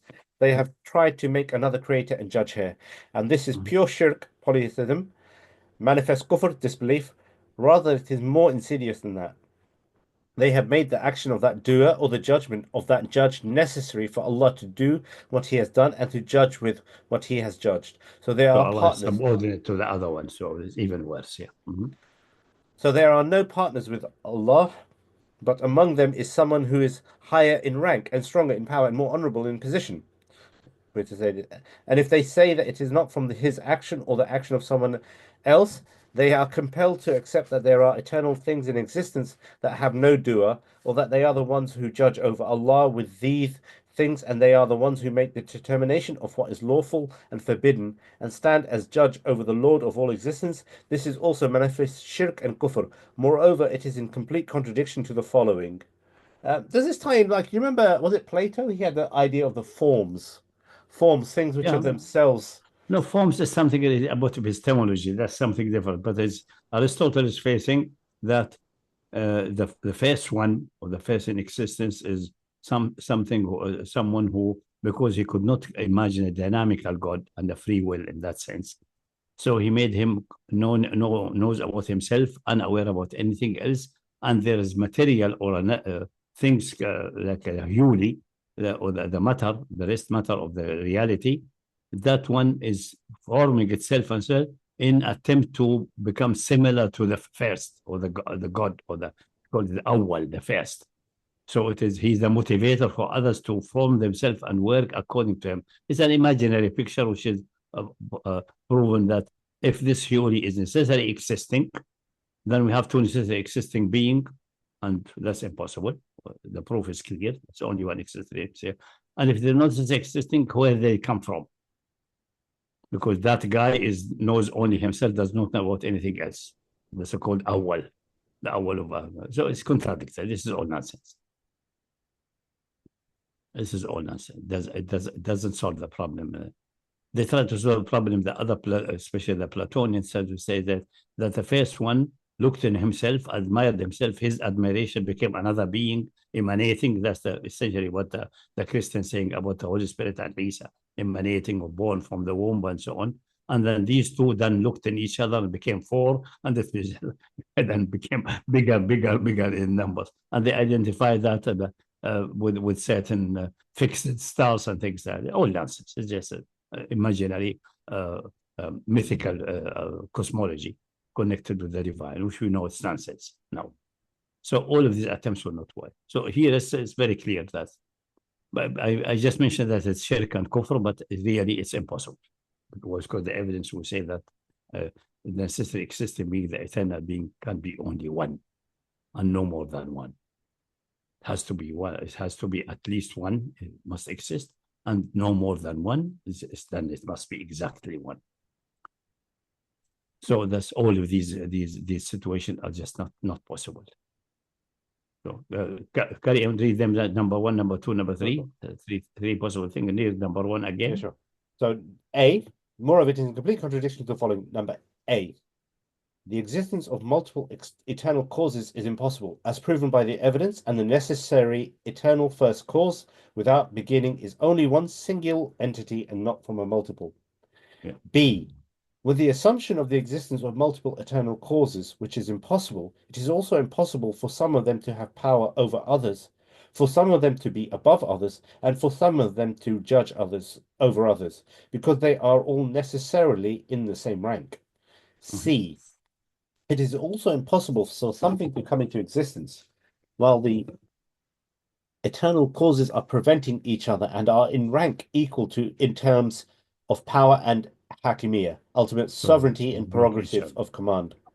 Yeah. Because each one of them is able to prevent the other, and each one of them is able to nullify the action of the other, as detailed in a discussion underpinning the proof relating to mutual hindrance. If it were so, then where did these possibilities that cannot be counted in this universe, vast universe, come from? So when I say if there's multiple data, اختلاف الخسيرة, as mentioned in the Quran, isn't it? Is that correct? So, you know, like when Allah says, for example, he articulates this by saying that if there's multiple deities, there'd be ikhtilaf between them, isn't it? That they will be disagreeing, and some will take his creation aside, and so on. Yeah, that's in Surah Al-Mu'minun. Yeah, but we mentioned, I think, the proof before that, or it will come later as a second proof, because I showed the proof over the nature of this existing. It cannot be two, at a maximum of one. And one must exist, so it's exactly one. So that's excluded by that. But even if we assume the impossible, like in the case B, then they are equal in rank, and nobody can prevail over the other one. Someone say, what's up if they cooperate? It doesn't, because everyone is complete. He can't do the job by himself, so I cooperate with the one. So some must be an offer. The one offering is the weak one, so it's not possible. So neither cooperation nor disagreement will bring anything. Cooperation is only of things which are contingent. Two contingent beings can cooperate to bring something stronger, like in a car or an engine. You have the cylinder, and you have the arm which moves the cylinder. Putting them together produce a useful new construct which does some work. Yes, but this is because neither of them can do the work alone, and they can't cooperate, or the engineer can fix them to cooperate. But if there's a necessary existing piston or something like completely, then it's already there, complete, or it's not there, none. So that doesn't work this way. Doesn't matter with eternal being, with a necessary existing being. It's radical, either all or none. There's nothing in between. Yeah, carry on. This is what is B and C. C, what was C? It's impossible something to come into existence while the eternal causes are preventing them. So basically, the example of. Yeah, okay. Okay. Therefore, the doctrine of those who adhere to denying to the existence of a creator, such as both a naturalist and a materialist, is the most similar to this and the most reasonable and the least contradictory, because they say that one eternal nature is a necessary, effective creator, not by choice, and this only contradicts reality, that is, the current perceived state of the universe, and does not require the seat of contradictions and impossibilities. If they were to return the truth and say, rather, it is from the action of Allah, the glorified and exalted, and his judgment alone, with no partner whatsoever, we say to them, tell us about any of those reasons, and perhaps we can assume a specific reason and make it the focus of our attention and the subject of our study. This specific reason is the subject of the lesson. A, did Allah do it or judge it for another reason? B, or did he do it and judge it for no reason originally? If they stumble upon the truth at the beginning, originally, not in the further development, but originally in this initiation, it's fundamental initiation. Yeah. If they stumble upon the truth and say, rather, Allah did it or judged it for no reason originally, they abandon their wicked statement and acknowledge that he, the blessed and exalted, does things for no compelling or obligated reason in terms of principle.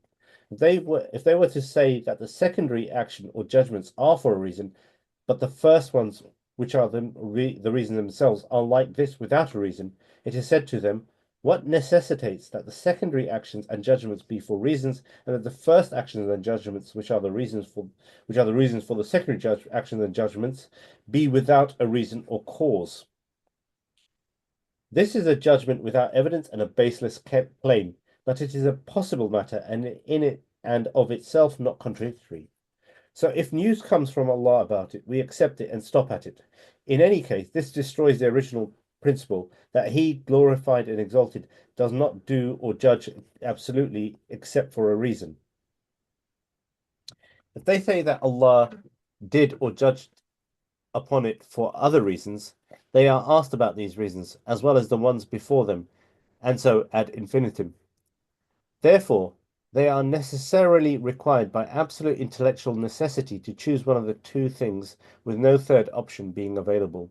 Number one, either they determine actions and rulings and say that it was done without a cause, thereby leaving behind their false and invalid statement that he that exalted does not do or command, order, or judge anything without a cause. So the Lord does not act, order, command, or rule without a cause in the final analysis.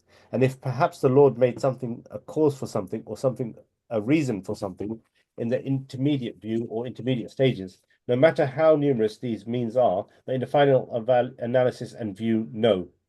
I'm not sure if that's articulated in English properly. Sounds a bit convoluted in English.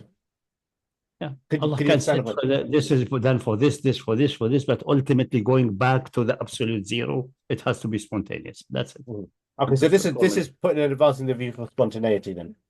Yeah, that's it. It is in the ultimate calculation. Okay. And number two, and they say that there are actions, rulings, commands, and judgments with no beginning, with some of them necessarily being based on necessity or causality. And this is a chain in causes and needs. It is impossible by the consensus of reason because it destroys the mind and shatters it. Indeed, this is kufr, going beyond the bounds of Islam by the consensus of the Ummah. So Allah has denounced a statement that leads to the impossible, which is rejected by reason, and it is a matter of kufr, so it contradicts the Sharia from all aspects. And also reason, because this will be the infinite regress again. This is the necessary proof that cannot be separated from the soundness of our judgment, which underpins the themes of this present chapter, that Allah the Exalted and Majestic does what He wants and chooses. He legislates what He wants, and all of this is not because of a cause that obligates Him to do so. Rather, He is the absolute free agent, acting and judging in a manner of His choosing. All other statements being false based upon deep underlying contradictions. The necessarily existent is a single entity, not of multiplicity, thereby being of no increase or decrease. He is not a lifeless entity. In other words, he is not a dead, blind, or deaf power that is creating devoid of feeling. Thus, it is not comparable to nature as being the creating force of necessity, as the kuffar disbelievers would mislead others into thinking. As outlined earlier, these things are impossible. The necessarily existent is the ultimate actor with absolute free will, by intent and deed, not being subject to limit or condition. As such, this necessitates the idea of being self-aware, knowing, and has retaining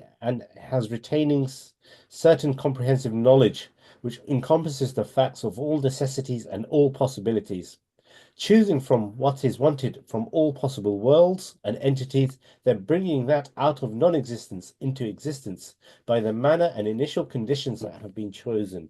As He Exalted says, وَرَبُّكَ يَخْلُقُ مَا يَشَاءُ وَيَخْتَارُ وَمَا كَانَ لَهُمُ خيارته سبحان الله وتعالى أما يشركون. Your Lord creates what He pleases and chooses those He will. They have no glory, so glory be to. They have no choice, so glory be to Allah, and may He be exalted above the partners they ascribe to Him. The entity, as described with knowledge, awareness, will, intention, and ultimate choice over action, is thus deemed living, and the necessarily existent, with the complete meanings of life, has an ultimate goal and eternal everlasting life. It is not So imagined based on the free, that's the concept of free choice, absolute freedom, necessitates a mind to things known to the chooser to choose from. Otherwise, the word choice does not make any sense. Choice is the action of a mindful being in most basic understanding of mind and so on. And then, because it's a necessary existing being, his mind must be suitable for his necessary existence. It must be up as complete as it dictated by how complete it is. That it is detailed, we can't indulge in that, but we see it is definitely much more infinitely large compared to our finite mind.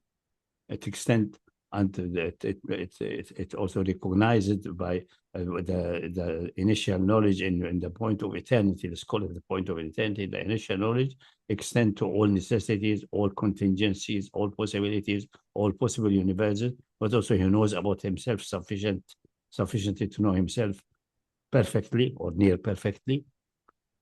And this is what we call knowledgeable, omniscient, knowing everything, no?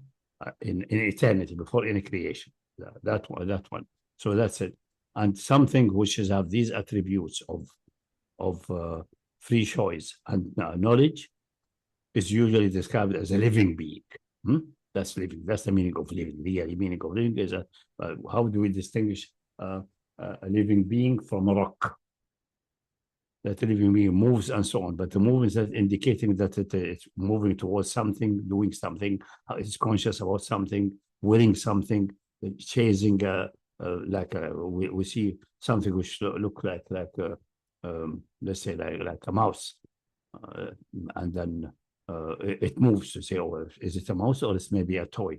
We check that it's running behind certain insects and so on to eat them. It seems to be a real mouse and so on. Then we say, oh, this is a living thing. That's the meaning of living. It has certain attributes which we describe as living, moving, etc. That's for contingent being. Abstract from that, things which are related to contingency, then we have a concept of living. Then, if that concept applied to the necessary existing, it has to be applied. He's a living because he is conscious, he knows, and he acts with absolute freedom, and sometimes scales his action according to other conditions on by his own choice. So that will be then life, which is eternal, which never ends, which is as perfect as necessary existence dictates, and infinitely powerful or something like that in that sense. And since he is the one who created, he has the power to create, bring things out of nothingness into that.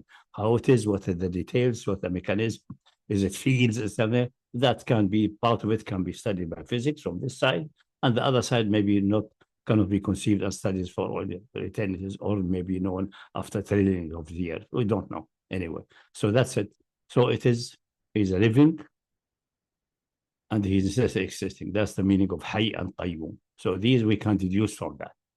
We deduce from that. So we don't need, essentially, as I said, we don't need the fine-tuning, the very complex fine-tuning, which is a good tool study for various reasons, and to see that if we can achieve the level of proof, physical and chemical and mathematical, biological proofs and so on, that there are events in the universe that part of the evolution cannot be happening just by natural selection and by mutation.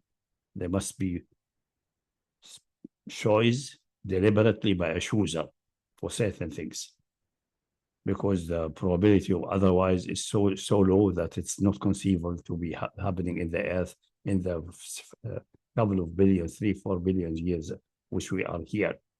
It needs trillions and quadrillions of years, so we can exclude that. So there must be direct divine intervention, and that would be then obviously part of the fine-tuning, and then we don't need these complicated things. But that's by itself needs considerable scientific knowledge and so on. But people tend to accept that more easily than these sophisticated philosophical arguments.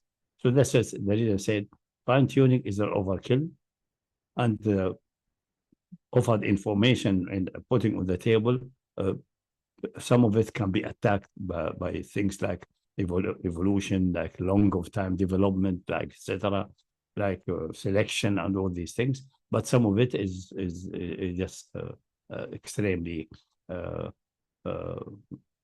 implausible to be classified this way.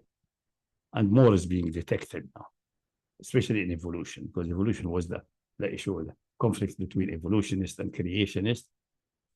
I think most of the conflict is because the so-called creationists in the West, especially in America, are these who are sticking to the Old Testament. Oh, the Old Testament is nonsense. We know that. Yes, we're sorry if anyone who is believing the Old Testament is present. It's most of it is fabricated and embellished anyway. And you cannot really rely on it any great extent, anything. It has catastrophic blunders anyways. So they're trying to defend that. They defend the indefensible. No amount of evolution or fine-tuning will help the Old Testament. Whatever you do, there's no way you can help it. So this is gone. So it's better to give that from that direction. And you don't need really that. You don't need to believe in the divine creator and Hayy Qayyum. You don't need really that evolution is not because evolution could not have happened if we don't have these chemical characteristics, this physical nature, natural constant as fixed by the beginning at the moment of singularity. So that's enough. That's all what we need. There will have been at least two choices, and there's no way one of them is coming arbitrarily. It has to be a choice. That's more than enough. So you don't need to indulge in all these. Okay, if evolution can explain everything as it has emerged, that's fine. I have no problem. If it cannot explain, that's also great. What's the problem? That is the direct divine intervention here and there. What's the fuss?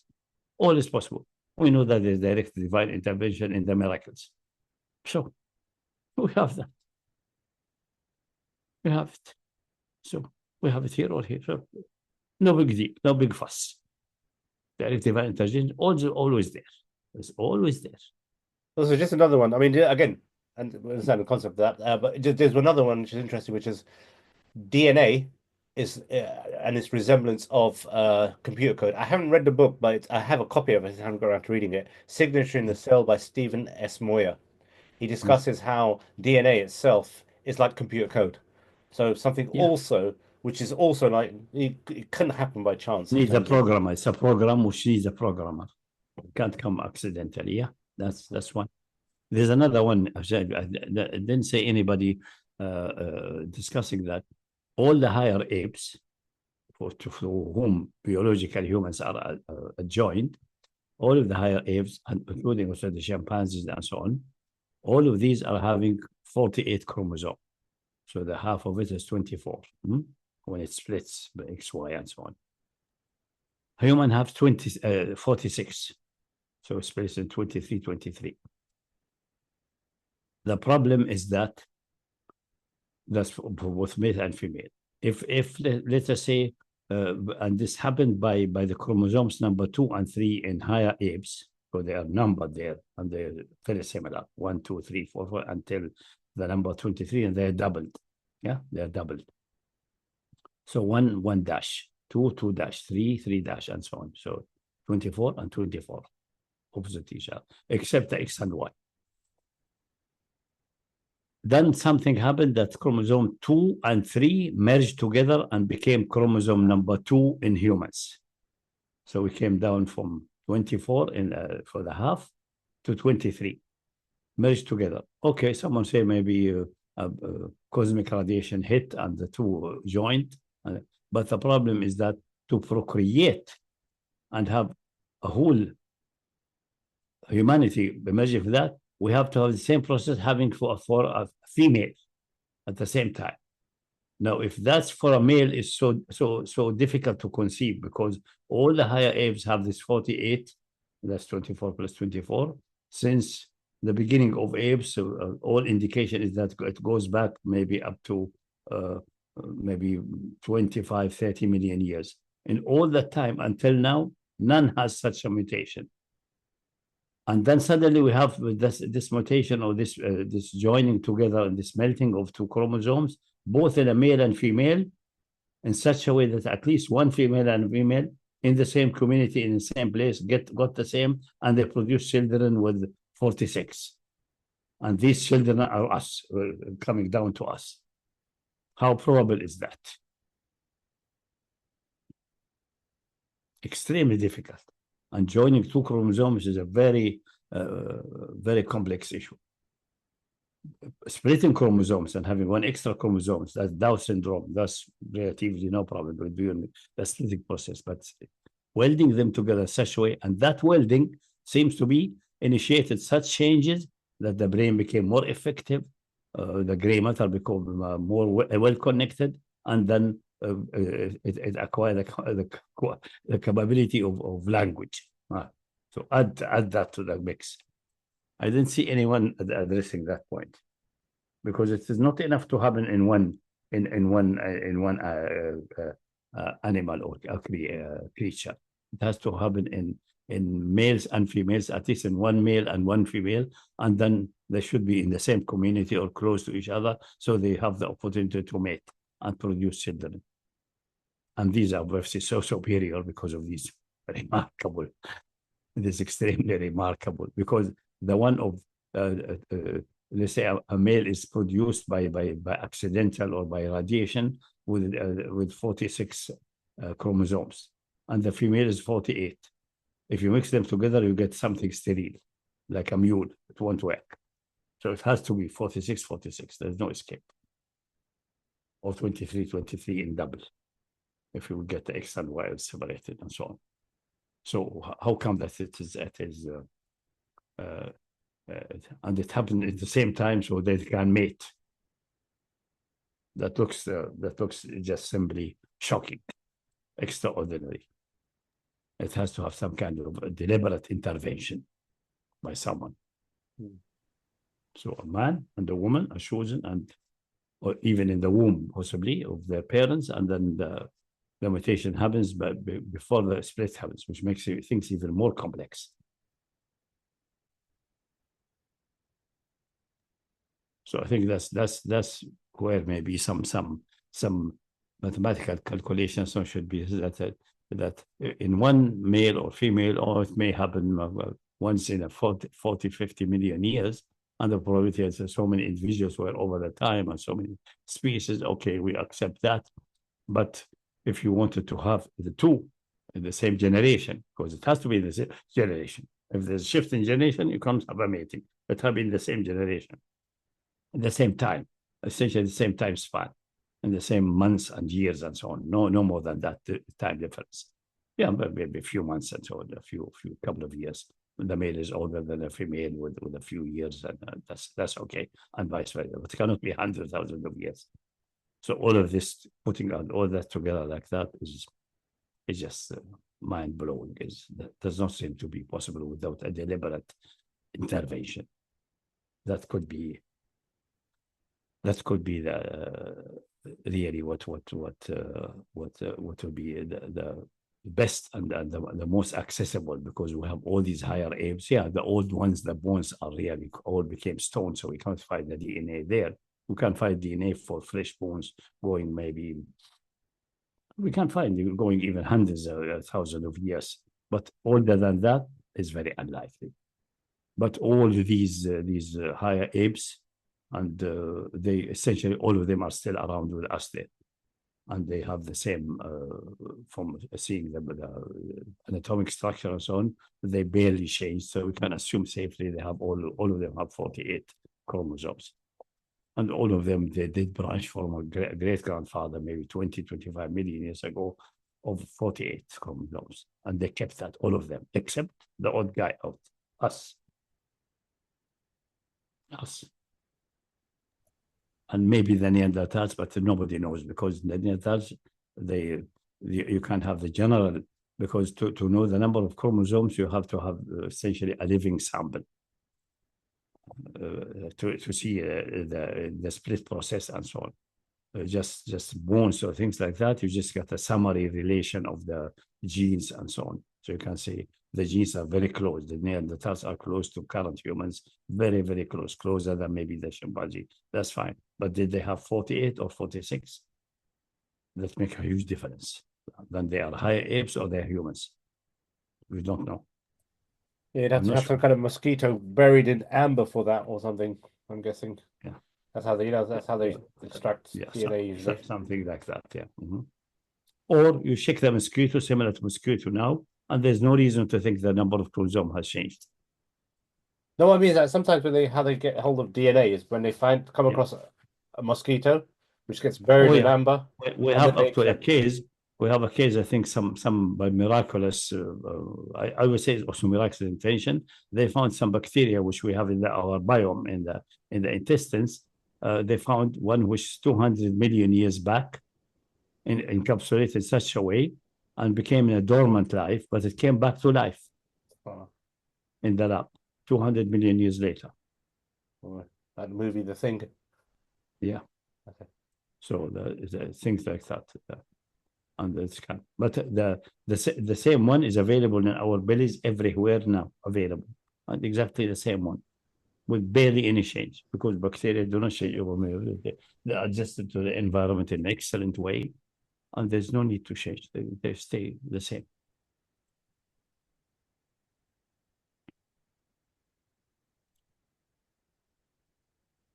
So, so that's what we have there. So, but this one with the 48, 46 chromosomes for humans and 48 for all higher apes, to whom we are anatomically and all other conditions we do belong.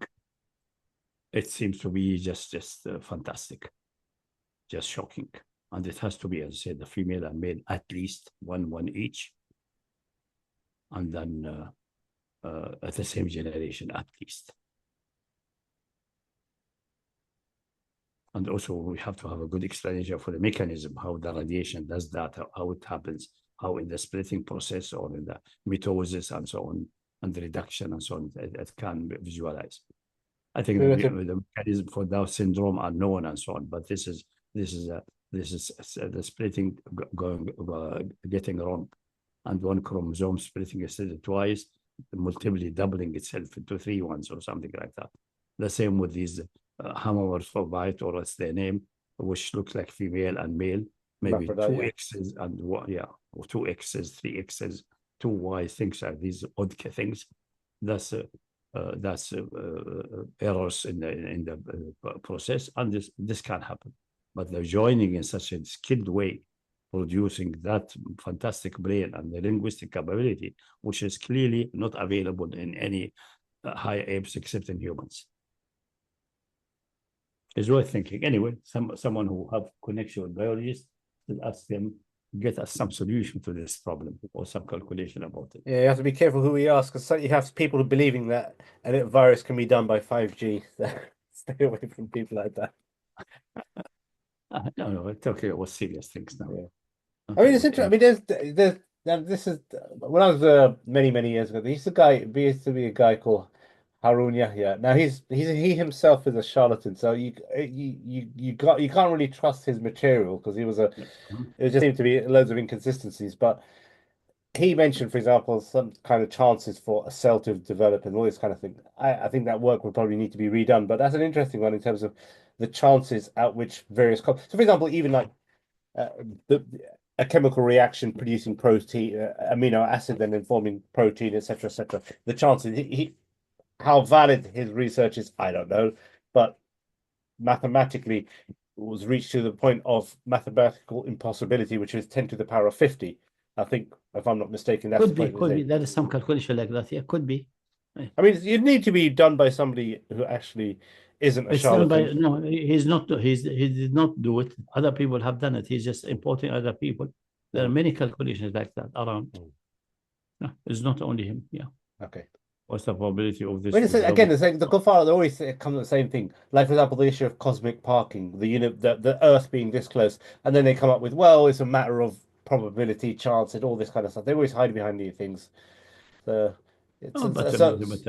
but it has to be to a reasonable end, so that, for example, in particle physics, to conclude that this is blip in the data is a particle, you have to have a certain accuracy of the error should be less than 1/3 millions. For example, that's called 6 sigma, 3 sigma to the right. I think it's 6 sigma in particle physics. So we should apply the same principle, because all other measurements are, and these are the most accurate one, measurements even of the metal extending by heating. We see it by our own eyes. If they fix the train track strongly, they twist and jump out, and we have those accident time pass. Now they have learned the lesson. I don't think that happened any time in the last century, but in early 20th century and late 19th century, we have such accident because they don't keep enough gap for the rails to expand. We know that there's expansion, but the Hooke's law is derived by measurements, and the measurements have errors. The errors are within a certain range. There's no exact measurements, whatever, anywhere in there. So you have to apply the same principle everywhere. So they claim that's probability and so on. Yeah, that's the same with the Hooke's law. Is valid only by probability of that one. If you require more accuracy, it may be not valid. It may be you need to add a quadratic term, things like that. So this is all nonsense. These arguments of these people is nonsense. It's just the people. They're not consistent. So they'll say they'll argue for chance. It's mostly a psychological issue. Some people they don't want, they hate the idea of having a God and so on. And, there may be commandments, there may be a resurrection. This is all the troublesome. It's a headache, just forget about it, just forsake it, turn away from it. That's it. That's the driver, and then they bamboozle people. And then they try to find all kinds of like the poor was Sid Dawkins. He went to the one of gravitation, the Nobel Prize man. I remember his name. He has a famous book, Gravitational Cosmology. Weinberg, Stephen Weinberg. And he went and begged him how many possible universes with the initial parameters and so on. So all what we can ascertain now is that there may be about 600. 600 will not solve his problems. So he's desperate to get anything, running around everywhere like crazy. So if there's like trillions, then there's a possibility of this universe emerging in this way. It doesn't have, even if it's infinite many. Each one is contingent. That's the reason I say the contingent argument is the way to go. That's the way to go. Because it's fundamental.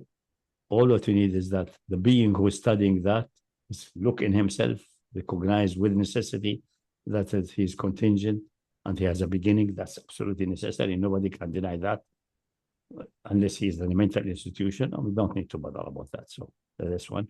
So, and then he, from all various information, he concluded there are other beings which are also contingent, other humans or semi-human and other animals and so on. There's tons of them. And they're clearly separated and have their own identity. So they are entities. So all this reality is full of entities. It is a composed reality. So it's contingent. Now, how to get there without a necessarily existing being? And then we have the issue of infinite regress and so on. There's some difficulties there, but that can be managed and developed correctly, especially with the development of mathematics in the last 500 years and so on. And we advanced quite considerably, and set theory and so on, very considerable advancement, much more luckier than the time in past. Time past, there was even summing the series 1/2, 1/4, 1/8, etc. Nobody was able to sum that. And one philosopher said the sum must be infinite because the infinite numbers and adding them will produce infinity. So there must be some kind of a paradox. There's no paradox. This can be summed easily and turns out to be exactly equal one. That's a geometric series. Now, kids in high school or even middle school, I think in high school, they learn how to sum it by using the usual Gaussian trick or something like that. So we are in a very much better place to do these things than time past, and we should do them. Good. Yeah. Okay. Next. I'll just finish it off. And then it was literally one paragraph, and we're done with this chapter. Okay. Then the brother's got a question as well. Brother, let me just finish this bit off, inshallah. Yeah, sure. So, it is not imagined for him to have death, forgetfulness, sleep, weakness, illness, or deficiency. Allah is Al-Hayy, the ever-living, the necessarily existent, self-sufficient by his own nature, and this is Al-Qayyum, the ever-watchful. Indeed, he is, as Allah says, Allahu la ilaha illa huwa al-hayyul qayyum, la ta'khudhuhu sinatun wa la nawm. Allah, there is no God but him, the ever-living, the ever-watchful, neither slumber nor sleep overtakes him. All praise is due unto him, that is the end. All praise is due unto him, for he is glorified, his blessed names and attributes sanctified. And that's Surah, the famous one, 255. Okay, so that concludes this chapter. That ends on page 91. The presumably What's the title of the next chapter? Al-Qadr. So Al-Qadr, it's covered the problem of evil. Leave it for next week. Yes, definitely. I think we should leave it for next week. It's a good. Today's was very good as far as proof of God. In fact, I did message someone to say to wait for this one for one of the guys who was interested in getting you on his show for physics. But this would be a good one for him. I tried really to use more like common language there, but I think maybe I should edit it, keeping the common language and then add say more detailed or more philosophically formulated is this and this. So we have the more easygoing language, and then more the more formal one, and possibly some formal proofs there. I'll think about that, inshallah. Something like this could do with a standalone book at some point, where you go into almost like a research material, for example, a blueprint for somebody else to do all the various experiments or something. Because that's what, ultimately, as an ummah, as we start to grow in potential, we should have physicists looking into this. Absolutely, yeah. As well as better drone equipment. Berhat, far away, man. So, Ustad, that in Surah Al-Insan, Allah says, Bismillah ar-Rahman ar-Rahim, هل أتى على الإنسان حين من الدهر لم يكن شيئا مذكورا. So we use this ayah to prove that before insan came into existence, it was not a shay, it was not a thing, right? Some have argued against this reading of this verse by saying it was a thing, i.e. insan was a shay before it came into existence, but it was not madhkura. That's how they understand the ayah. So insan was a shay, but not mentioned, not remembered by, let's say, the malaika. Then they used the ayah in the Quran which says Allah knows all things, right? So now they say insan is a thing even before its creation, so Allah knows the future as well. How would you respond to this argument based on this grammar of this verse? The ayah refused it, because لم يكن شيئا مذكورا was not a thing which is worth mentioning. مذكورا, worth mentioning. Yes. Worth mentioning. So what does this mean now that we have to interpret it? لم يكن شيئا مذكورا. Either it was nothing completely before creation, or it was in the divine knowledge as a contingency and possibility. That's it. That's the shay. Unless nobody will mention, nobody knows about it, because in the divine knowledge as a possibility, as a contingency. And we said the future events and the future creation are known as contingency. Sure. And the talk here is about that insan as a genus. Now there is no outside our abstraction. There is nothing called al-insan. There are insan number one. There's Adam. There's A. There's B. There's Muhammad. There's Barhat, and so on. And we abstract from that. So the best thing, if we take an insan, for those who advocate the use of what they call it, al-mahiyya, we abstract from all these individuals as something which we call like a humanity or an insan as such. That's only for us here is an abstraction. But if we say it exists in the divine knowledge, maybe in eternity, as a contingency for this universe, before it even chosen, it was chosen so that insan will emerge in due course, maybe needing some divine intervention, maybe not. That's not relevant. We're not going to the details of mechanism. Then it is that maybe then it exists in what Plato calls the realm of ideas, because Plato's realm of ideas is an obscure things. The ideas, for us, the ideas exist in our mind. There is no external realm. But if we anchor the realm of ideas in the divine knowledge, especially in eternity, then it makes sense. So it exists there as a contingency. That's the way to go. This or this or this, but it has nothing to do with the future being here or known or something as an individual, as an event, but known as a contingency. That's all. That's it. That's the issue. That's the issue of qada and qadar, is that the future is open. The contingencies and the possibilities are known. The moment this universe is chosen and started, the developments, the possible developments for every moment, the moment after that, there are various possibilities. Only one or few are realized, and the rest are discarded, and next one, and next one, and so on. So, okay, the thing is this then. وَهُوَ بِكُلِّ شَيْءٍ عَلِيمٌ. When we say this, he's know of all things, right? Yeah. We said that already last time. Are these things the existent things, that which is mawjood, or is it the possible things? Because the possible things in the future are not things. They are not things. They are just they're just let's call it mahiyat in the divine knowledge. That's possibilities. They cannot be a thing. If we mean an individual person, individual action, that's not a thing yet. Does not exist yet.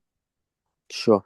No, but what I mean is I tried to prove that insan is not a thing, shay, by using Surah Al-Insan, right? Before it came into existence, we said it was not a thing that was mentioned or remembered or known, etc. But according to another reading of this ayah, we can say it was a thing. Insan was a thing, a shay, before its creation, but it was not madhkura. It was not remembered. It was not mentioned. Not mentioned because it's in the divine knowledge only as a contingency, as a possibility. Yeah. So, but that would mean even though it didn't exist, it's still a shay before it existed. Do you see what I mean? It is even for existing the future events, the possibility of them and them, how they may appear, is no. Yes. So what I mean is that means the future events or the future things. Can we call them ashya? Because in this verse, no, we can't call them ashya in the sense that something exists, but they in the divine knowledge as a possibility. But if you want to call it shay, fine. If you want to call it shay, but it's a matter of calling. Yeah. But we call, for example, أنت الأول فليس قبلك شيء. Nothing is before you. The shay before him is an impossibility. It doesn't exist. So shay can be applying. That's the problem with the linguistic illusion. Sure. Or the semantic illusion. It Sure. can delude you to think with the word shay that you're talking about something which exists really outside. Not in knowledge or assumption. Yeah. The same with say al-insan is something. Actually, there's nothing called that insan. There are Barahad, there are Muhammad, and so on in the abstraction. In the divine knowledge, in eternity, there is a contingency of a species called insan. That's a characteristic of the divine knowledge. That may be a good interpretation for Plato's talk about the realm of ideas. It's ideas, not things. It's a realm of ideas. But Plato did not anchor it anywhere. It's a realm of ideas, something, an abstract realm. Nobody knows where it is. But we can say that we can give that a sense that all these things are in the divine knowledge. So the divine knowledge has the capability of perceiving mahiyat, quiddities, things, abstraction and things like that in the divine knowledge in eternity, before the things even exist, because he will be creating them if he decides to create them as they may have been the characteristic according to a certain universe. Yeah, that's a good point. But what I'm trying to say is, according to the Arabic of this, from the Arabic I understand, can we use this ayah as a proof that the future events are not ashya? Because it says no, we can't use we have to use rational necessity. I see. And the word shay can come in various meanings. What's the statement of Rasul? أنت الأول فليس قبلك شيء. What is the shay قبله? It's an impossibility. He could have said it is impossible that something is before you, but the Bedouin on the camel back will what this means. Sure. We say ليس قبلك شيء, nothing is before you.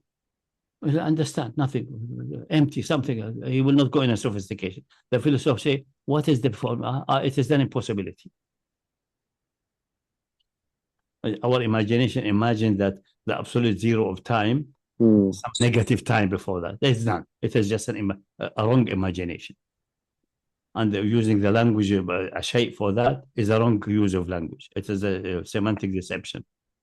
The same thing with the square circle, etc. True. This is the only way to deal with these things. Otherwise, you will go into the same way. على كل شيء قدير. The impossible is not a shay. Cannot become a shay. Cannot يتشيع. Cannot become a thing. Cannot be thingy or become a thing. So you say that an event like the divine splitting himself in two, and a father and son or something like that. This is an impossibility. So كل شيء قدير does not relate to that. It's only things which can become shape, which is not shape, which is an impossibility, is not a subject of a power or any divine action or anything like that, or even divine will. It's an impossibility. That's all that's said. It's known to be an impossibility and will never be subject. But for human being, our mind is limited. We think it's a shay and we may imagine something. But for the divine, he knows that by necessity directly. He will not fall in these illusions, because his knowledge and his mind is perfect, complete. He doesn't have these gaps. I see. So I was trying we to have prove. to be cautious Yeah. about these terms, Yeah. analyze them, Mm. what is behind them. At face, yeah, I just say any simple person, okay, he can do everything, every action. Usually, the common man, most people will say, nobody will think, nobody will ever come to the question: can Allah eliminate Himself and erase Himself out of existence? Yeah. Nobody asks this question ever. It doesn't come in anybody's mind because it's an impossibility. It's just natural. No. But if you go into philosophical deep things, you put this question, and such a thing, such an activity is not an activity. Although you describe it, but you describe splitting itself into or erasing itself from existence. That's an impossibility and not accessible to any power. Power does not relate to the impossible. Or to the wajib. Can the wajib al-wujud make himself wajib? He's already wajib. It's not a matter of power making it. It's a fundamental category of mode of being. Sure. That's the thing. The key of that is that to recognize what's easy. Most people recognize easily, although they fall in it without sometimes knowing it, is that there's something called optical illusion, or there's other sense illusion. You may think you're hearing something, is that it doesn't exist, and so on. That's about. But the main sense we are using to recognize the external world is definitely the sight and the structure and so on. That's one. The hearing is good for knowing the language, but the language is not just by hearing. The brain must do some work and translation of the vibration and so on. So this is, so we are able to recognize that in the case. But in that eyesight, we're used to it as if it is, things are that what we see. But they are not. That's what we see is a representation for the things. But this one. And there will be a possibility of optical illusion. Then we have the mental optical illusion. I mentioned the biggest and most important one is that we look at a space that I can go right and left. I can go right unlimited amount of that and imagine it extended and to the left and then define so-called a plane and do Euclidean geometry and حساب المثلثات, trigonometry and all these things. And they're all consistent and nice. Are they some like that on the outside? Maybe, maybe not. We have to do it by measurements. Then we look at the time. The time is having unique characteristics. It goes forward in the future. The future is not here yet. We don't know what's going in the future. It may not happen. We don't know. But if we go back, the past was there definitely before us. There's no doubt about that. We see it's a races. There were people behind us, before us, who built these pyramids. Even if they come from space, it's not relevant who, but they are built, and the trace of their existence is there. Someone built that. Most likely humans from Egypt. That's the claim that some people from space is most likely nonsensical, but whatever it is, intelligent creation. Sure. So they were, and they're gone. And they were, if they are either they are necessarily existing or they go back to parents and grandparents and but how long that goes, it's impossible to go unless we end in a point, which is called the point of eternity. And then our imagination thinks the same like with space. I go left, and extend. We try to extend. Minkowski tried that, and then he thought that time is like space, and we can join it with space in the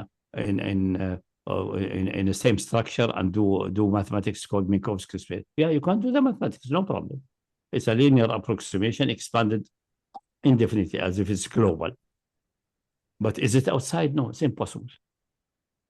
Because this will result in that we have an infinite regress, which is impossible.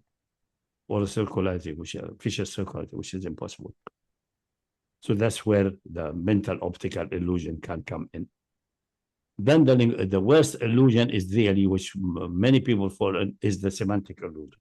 That's the, for example, first one that really detected and caused a shock. Russell and Whitehead wrote Principia Mathematica in cooperation with this German logician. I'm still not able to remember his name.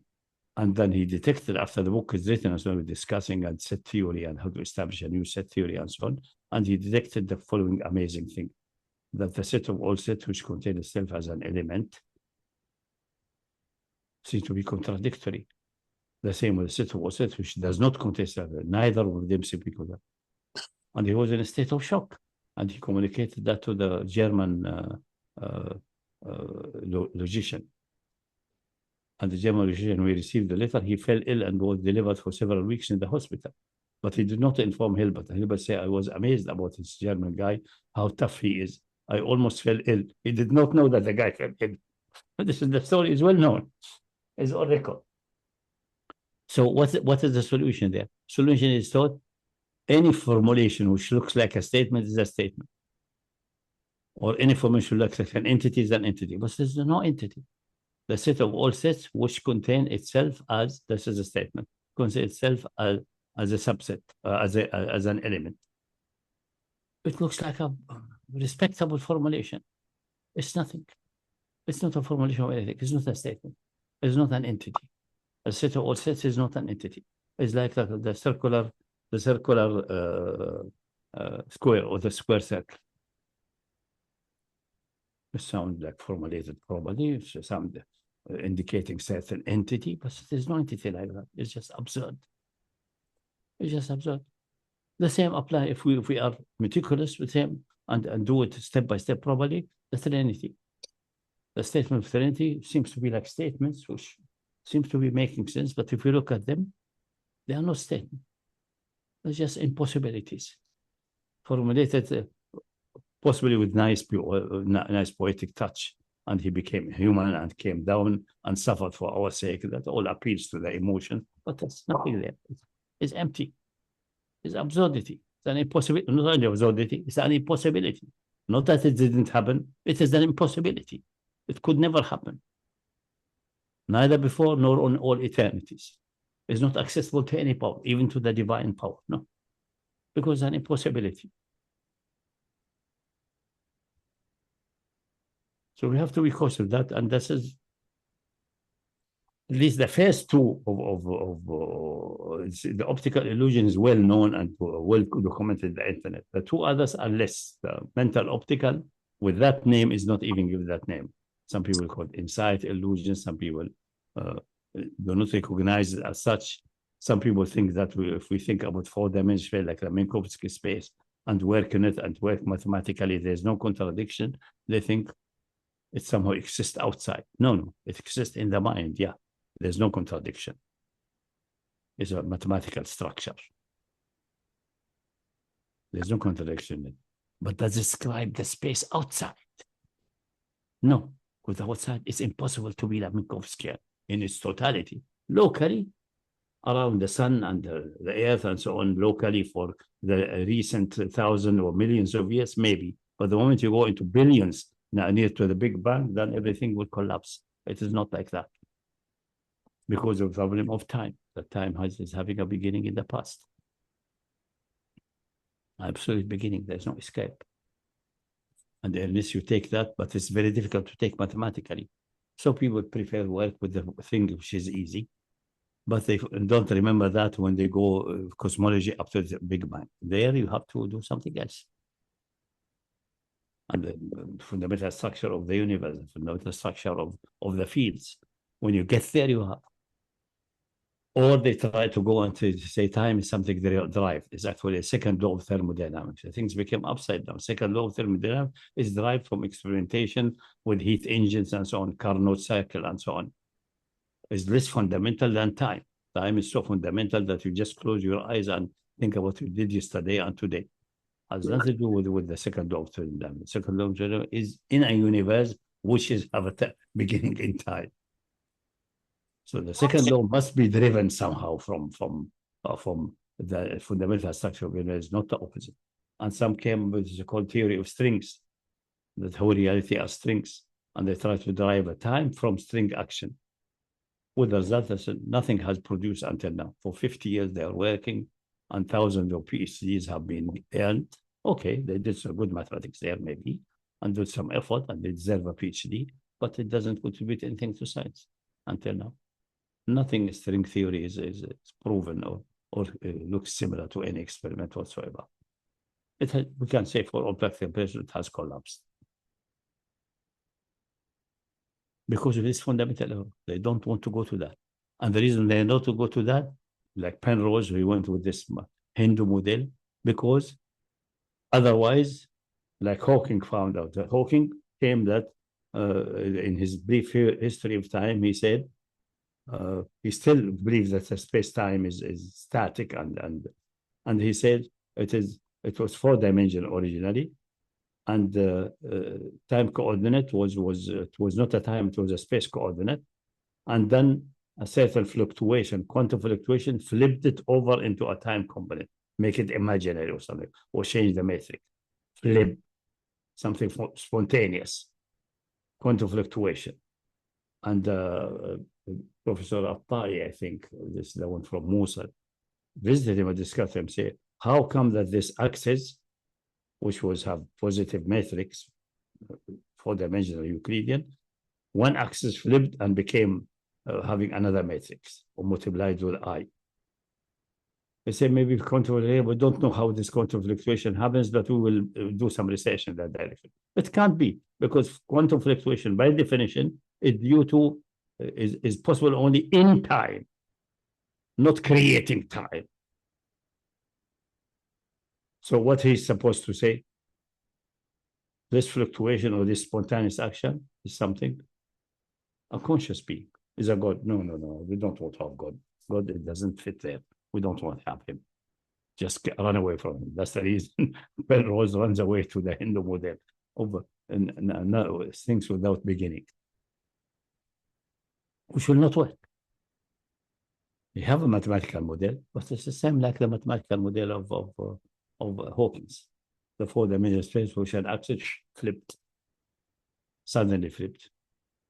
It can't suddenly flip by itself, which was there for all eternity. There was no time yet. It wasn't time, it was just space. Rigid, dead, blind space. And sudden fluctuation flipped over. What did make it flip over? Attai asked him, I think it was Professor Attai. Is he Attai or Ali Attai? Anyway, say, we don't know that yet, but we will do some research in that direction. He will never do it. He will never get it.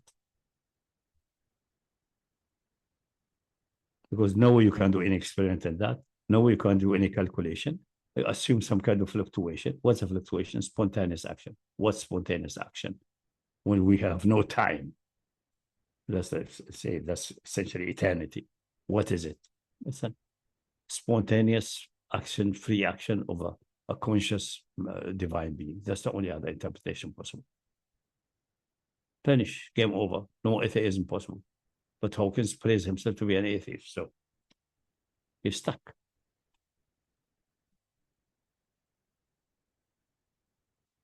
So it goes everywhere it goes, but I think it helps very much to be more critical about linguistic statements and try to sort out, do they represent anything really? Are they a statement or entities or events described by linguistic or language terms, semantic terms? Are these really exist? Is there something there, or I'm just referring to something which is an empty reference? Looks like it is referring to something, but it's referring to nothing. And even worse, to an impossibility. You can refer to nothing sometimes, like in computer programming, you refer to a location in the memory, which is empty. But I think it's possible to program things that you refer to a location which is nowhere in the memory of the computer. So it's an impossibility, which means that if you load that one, it will annihilate the variable, something like that. That's for those who know programming, things like that. So that's possible in programming languages, which make these programming languages with null pointer and so on, and pointers are extremely dangerous. But a language has that, but in a hidden way. And it can be extremely dangerous. It can get you in a trap. So wherever I say shay, we should assume it's something which exists as an entity or as an action until other indications show that it cannot exist. It is just a possibility or a contingency or an impossibility even in certain cases. Sure. Okay, inshallah. I'm going to pause recording it. now.